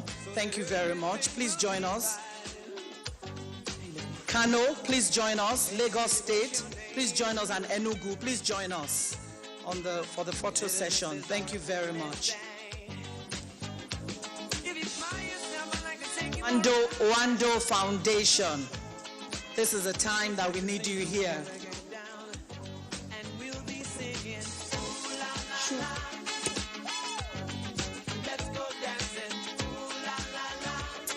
J-Power Africa, all our partners. This is a time, this is why you came to the Federal Capital Territory. All our partners, please join us now. Platform, we need you here. Agile, we need you here. Honorable commissioners, this is your day. Your girls are here. Please join us here. This is the moment. History is being made here today. Thank you.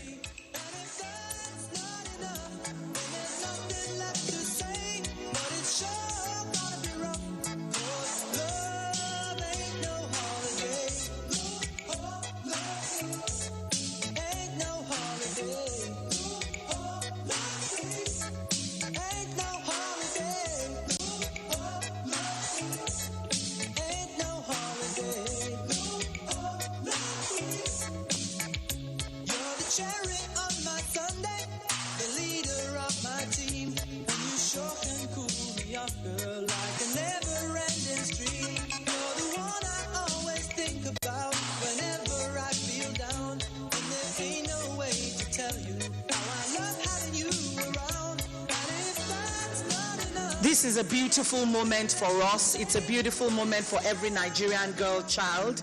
It's your day, and every year we will do this. We will come back. We will harness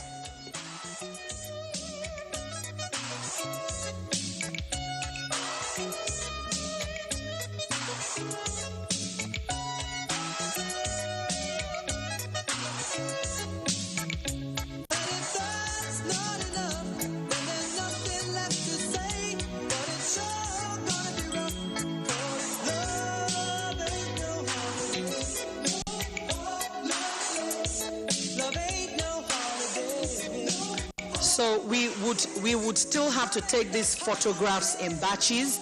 If you know that your face is not showing, just stay behind. We will take it in batches. The technical team, the technical crew, we need you here. Yes. All commissioners of education, we hope you have taken your photographs. Thank you.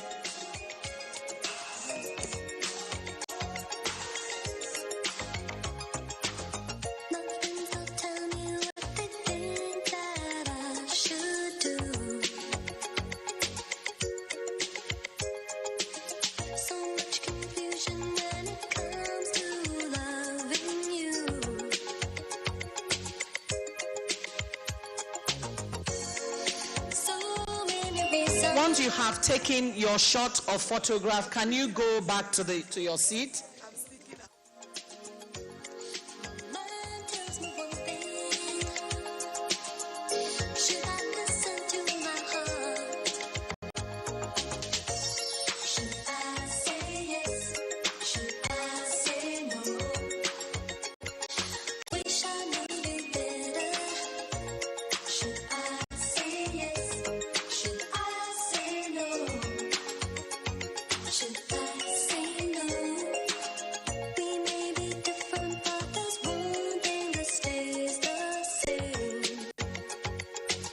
Can we all go back to our seats, please? I quickly need to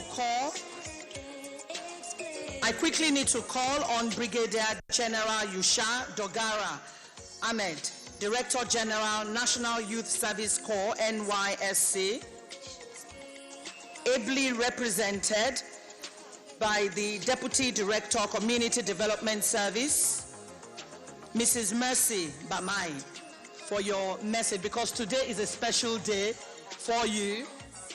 Your girls have been adorned.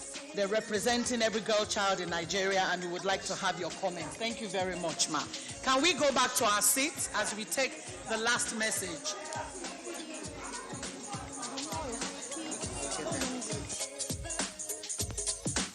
Don't make me over. Now that you know how I adore you. Can we go back to our seats?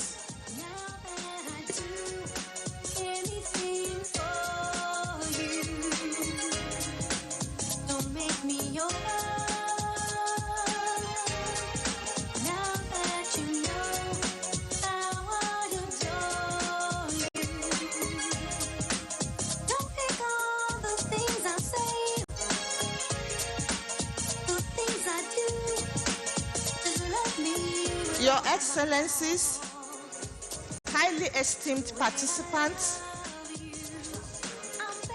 I am representing the Director General of the NYSC, Brigadier General Y.D. Ahmed.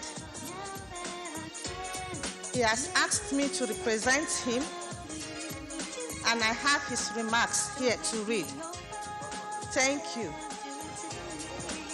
Remarks by the Director General, NYSC, Brigadier General Y.D. Ahmed, DSS, FDC, FNLI, FCLML, Member, Teachers Registration Council of Nigeria,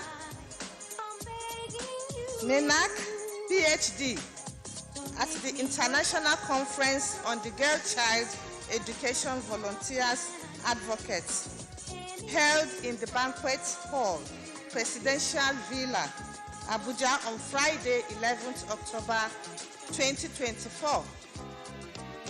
It is my pleasure to be part of this important event aimed at promoting the education of the girl child in Nigeria.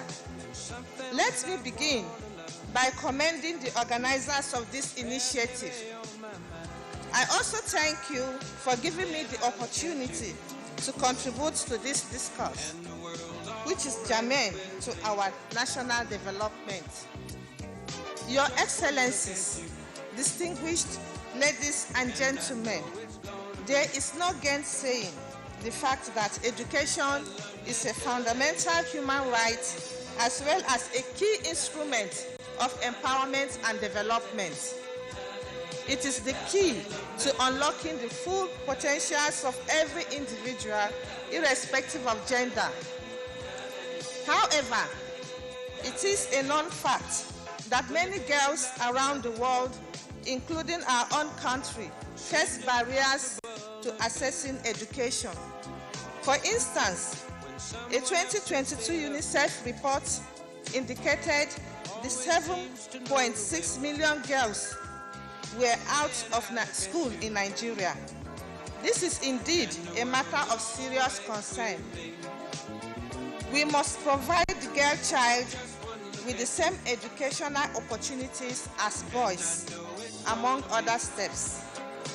Identifying their peculiar challenges and tackling them frontally. In particular, cultural, environmental, and economic barriers to equal educational opportunities must be removed to enable them attain their full potentials. Despite the efforts of governments at all levels and other stakeholders towards ensuring better access to education for all children, including girls, through initiatives such as the free and compulsory universal basic education and the Adolescent Girls Initiative for Learning and Empowerment, AGILE. The challenges surrounding girl-child education remain daunting. Therefore, all hands must be on deck to address the problem. It needs no stressing that investing in girls' education will go a long way in shaping their future and the future of our country. An educated girl will grow to be an empowered woman that will in turn be a key role player in the nation's socio-economic development. At this juncture, I wish to reaffirm the commitment of the National Youth Service Corps to supporting initiatives that promote girl-child education. Accordingly, our Community Development Service (CDS) program remains a veritable platform for corps members to engage in projects that address the educational needs of girls, especially in rural communities. Already, we are in partnership with Mercy Corps International on the implementation of a program tagged Educating Nigerian Girls in New Enterprises engine, which empowers adolescent girls by providing them with educational opportunities and skills development. Through the program, female corps members give extra classes and serve as role models to girls in selected schools in Kaduna, Kano, and Lagos states, as well as the Federal Capital Territory. The NYSC also collaborates with the Girl-Child Concerns. The Department for International Development, DFID, Coca-Cola Export Company, and Nike Foundation to empower girls through education and skills development. I would like to use this opportunity to call on all stakeholders, including government agencies, civil society organizations, private sector entities, and individuals to increase the tempo of commitment to the provision of access to quality education for the girl child. We must work together to pull down the barriers that prevent girls from attaining their full potentials. On a final note, I wish to give this parting reminder that educating the girl child is not only a moral obligation, but also a strategic investment in the future of our dear country. Let us give every girl the opportunity to learn, develop, and succeed. Thank you for listening, and God bless.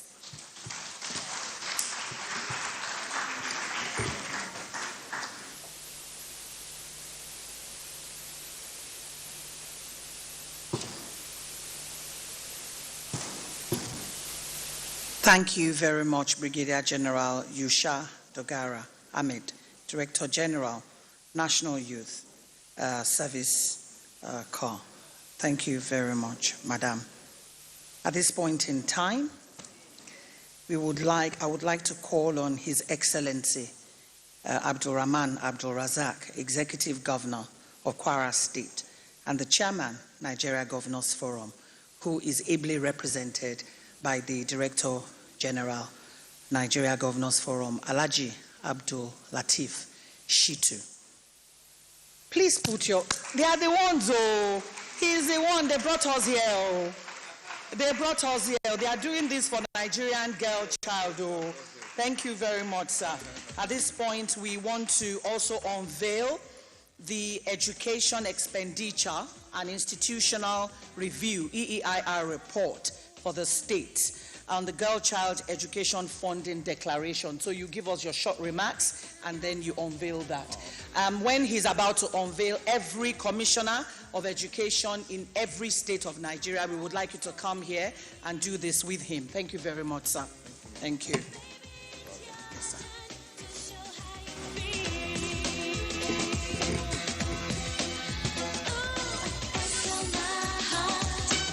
Yeah. It's been a long day.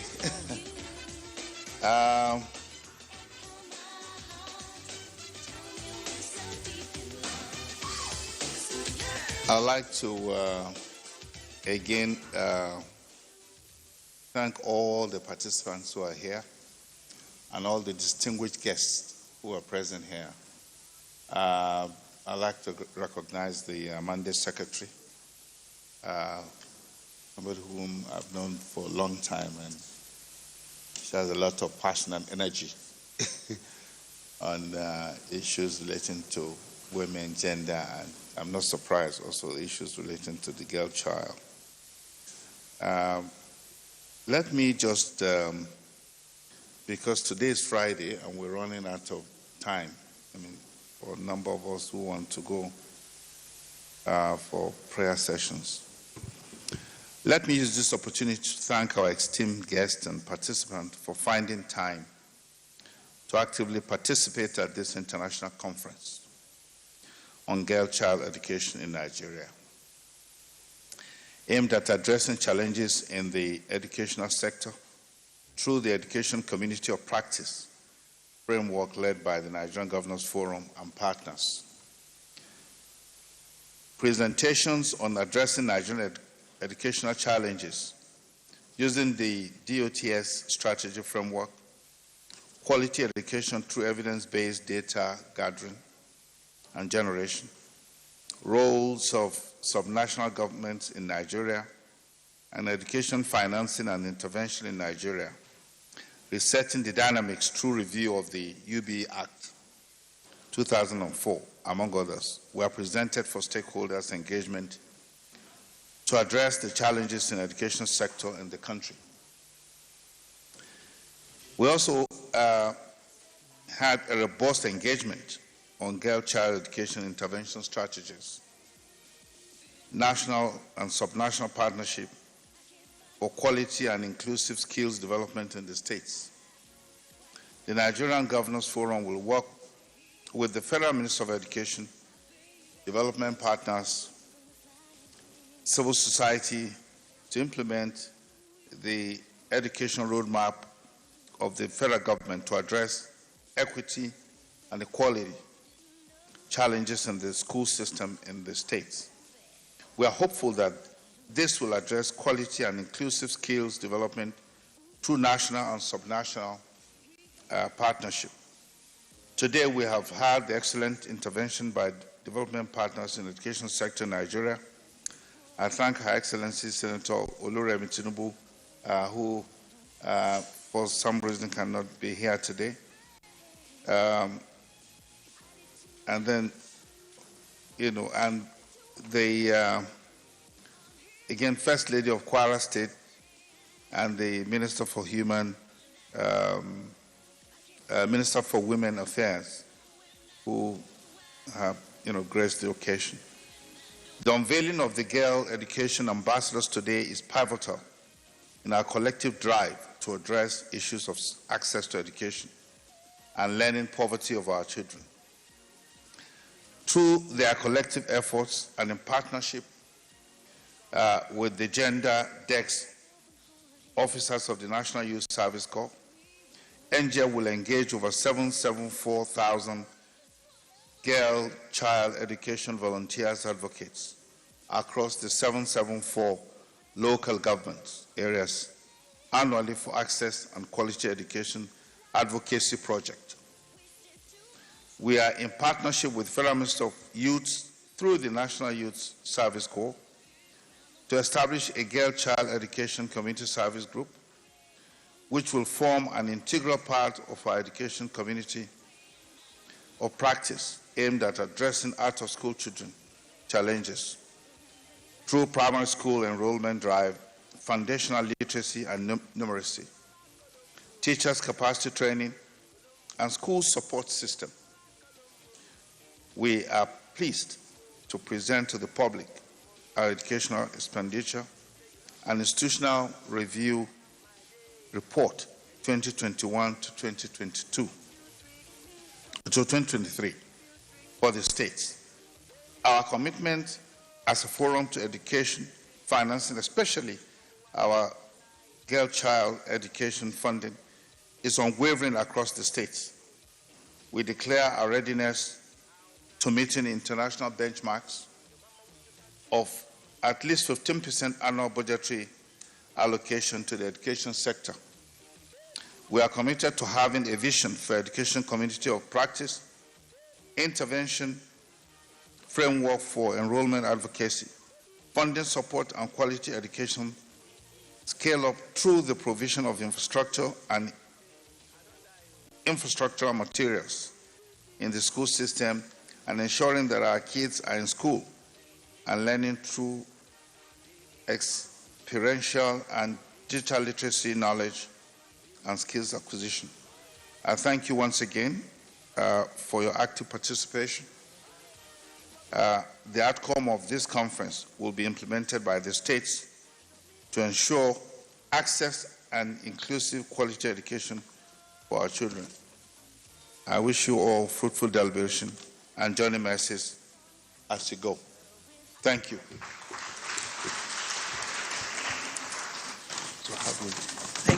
Thank you very much, the DG Nigeria Governors Forum, Dr.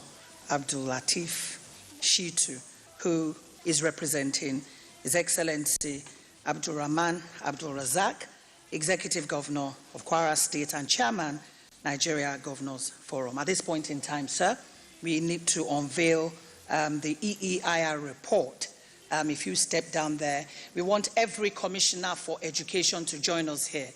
Every Commissioner for Education, please join the DG to unveil the Education Expenditure and Institutional Review Report for your state.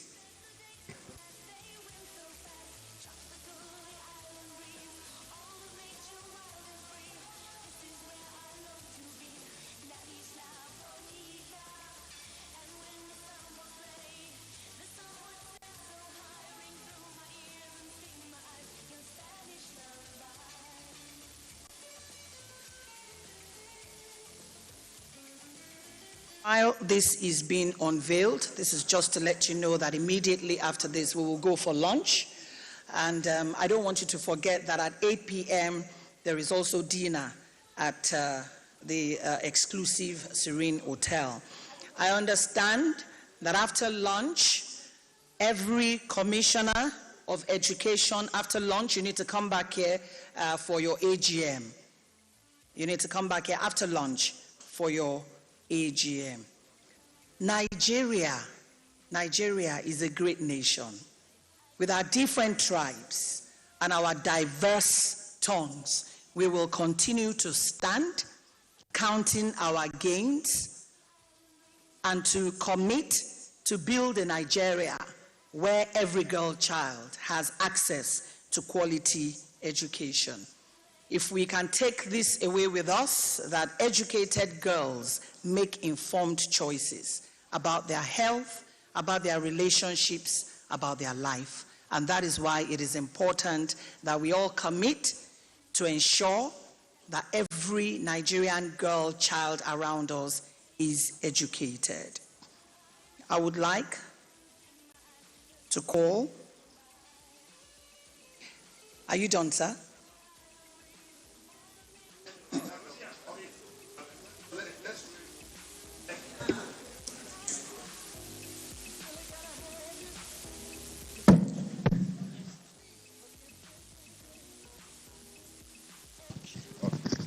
So as we raise up this beautiful resource document, the Education Sector Expenditure and Institutional Review, a state-level report, and I'm sure a number of you and all the stakeholders here will find it very resourceful and useful. It's a document that's well researched, and it's an evidence-based document. So as we unveil today, we on behalf of the Nigerian Governors Forum, and then a number of our stakeholders are here today, the commissioners and other stakeholders. We unveil this document, and and the spirit of the girl-child education and growth and development in the country. Thank you. Thank you very much, sir, the DG NGF. That is a formal unveiling of the EEIR report. So, this man did not want us to call him, but I feel that he is the coordinator of the last 2 days, yesterday and today. Again, in case we are forgetting, it is the 2024 International Day of the Girl Child, today, Friday, 11th of October, 2024. Ladies and gentlemen, please help me acknowledge Dr. Leo Ebenezer, the Head Education Unit, Nigeria Governors Forum. He put the last 2 days together. I know you do not want to talk, but you have to say something, Dr. Leo. Thank you very much. Thank you. I'm so grateful. I'm so overwhelmed with the participants and the level of confidence we had for the Nigerian people, especially the girl child. I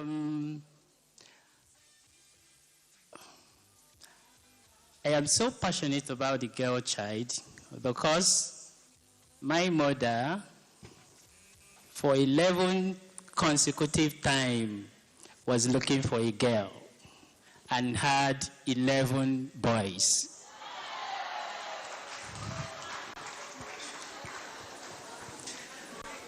And I've also joined my father looking for a girl and had 3 boys. So my mother and my wife and all the girl child and women whom my mother had for so many years looked for just one have now been my mothers, my sisters, and my children. That is where the passion came from. So I can assure you that my efforts, through the support of the Director General and the Chairman of the Nigerian Governors Forum, is geared toward making sure that every girl child in the country has access to basic and quality education. And at the same time, in the context of inclusion, every boy child has access to basic and inclusive education. So what we are trying to establish is what we call an education community of practice, where every community, every stakeholder is integrated into a framework where everybody understands the importance of every boy child, girl child, having access to education and having quality education that will make him or her have the opportunity to have a better life. I want to thank the chairman of the Nigerian Governors Forum. I want to thank the DG who is here, my boss, for your confidence, for what you've been able to do at the forum. I want to thank development partners, especially UNESCO, UNICEF, World Bank, JPA Africa, all those who've been very supportive, my colleagues. I want to also thank my partners that came, FCDO, UNESCO, World Bank, and the major ones, the River State government who came to my rescue because I'm from River State, and they did excellently well, and they provided the basic support I needed to host the conference. I want to thank Platinum Petroleum, World Bank, my key sponsors and partners, and all our partners. I can't forget JPA Africa for what you've done. You have to fly all the way from South Africa to support me and to give me not just the financial support, but the moral and what I say, the educational support. Thank you, the lead. And all other partners, I must confirm. I also want to thank the Ministry of Education that has been so supportive with me, and the Ministry of Youth, the Ministry of Women Affairs, and the Technical Working Group. In fact, those who are within the Technical Working Group, if you're here, please stand up. Technical Working Group of the Girl Child Education Conference. We did the inauguration on the 26th of March, 2024, and for the past 6 months, we've been planning for this conference. All my colleagues at the Technical Working Group and the co-chair, Aja Amina, I really appreciate you. You've always been there. And all of us, I thank you very much. Thank you very much. I thank the partners, but I have to also thank the participants. I want to thank the Girl Child Education Ambassadors from the respective states who, despite the very short notice, you made it to Abuja. Thank you very much. And my students, our students, the Nigerian present and future generation, who when I called, they just came in. I want to thank you for coming in to celebrate the International Day of the Girl Child. Finally, I thank the Nigerian Governors Forum for giving us the platform, and all those who have called to join us today who honored our invitation. Thank you very much. May God grant you safe trip back to your favorite destinations. Thank you. And lastly,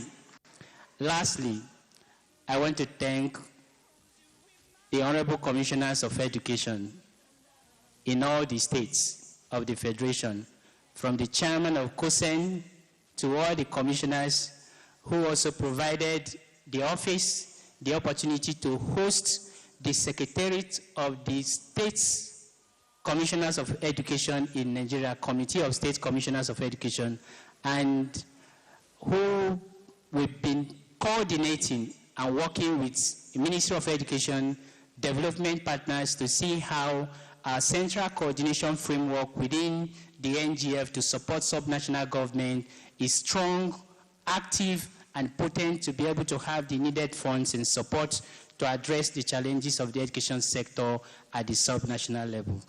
Honorable Commissioners, my bosses, thank you very much for finding time to come to Abuja and for being present in spite of the NC meeting yesterday. Thank you very much. Thank you, everyone. Thank you, Nigeria. Thank you. So we call him Dr. Leo the Great. Indeed, you were great. Thank you. Please put your hands together for him again. At this point, we've come to an end of 2 eventful days. Thank you all for joining us for the maiden edition of the International Conference on Girl-Child Education in Nigeria. We are grateful for your active participation throughout this event. We hope you are inspired, we hope you are equipped, and you're going back to make impact. Your name. My name remains Dr. Chineku Ore, and I'm glad to have been a part of this event. On behalf of Jimin Victoria, who has been standing here for 2 days,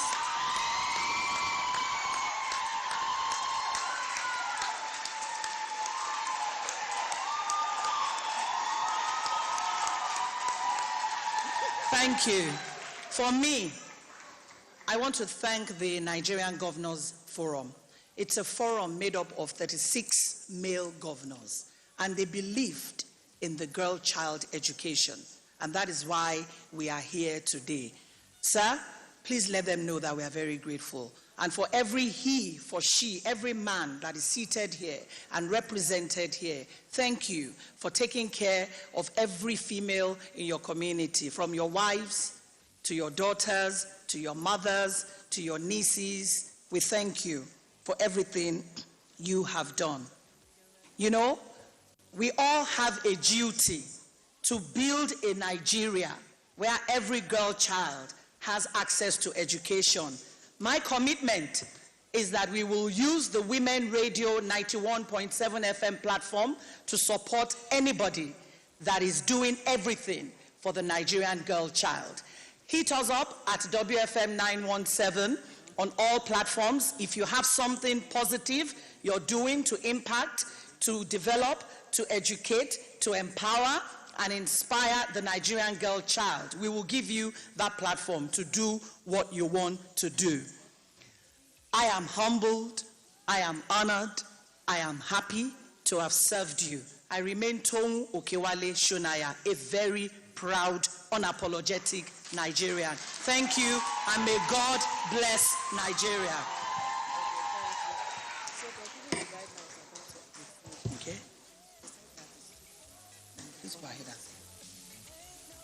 All right, so we are breaking for lunch now. I'm sure you're very excited about that. So the students, the corps members, the ambassadors, you can make your way to the exhibition stand where you're going to have your lunch just like yesterday. For every other guest, please make your way right behind this demarcation to have your lunch. Thank you very much. And for the VVIPs, you are going to be ushered to where you'll have your lunch as well. Thank you.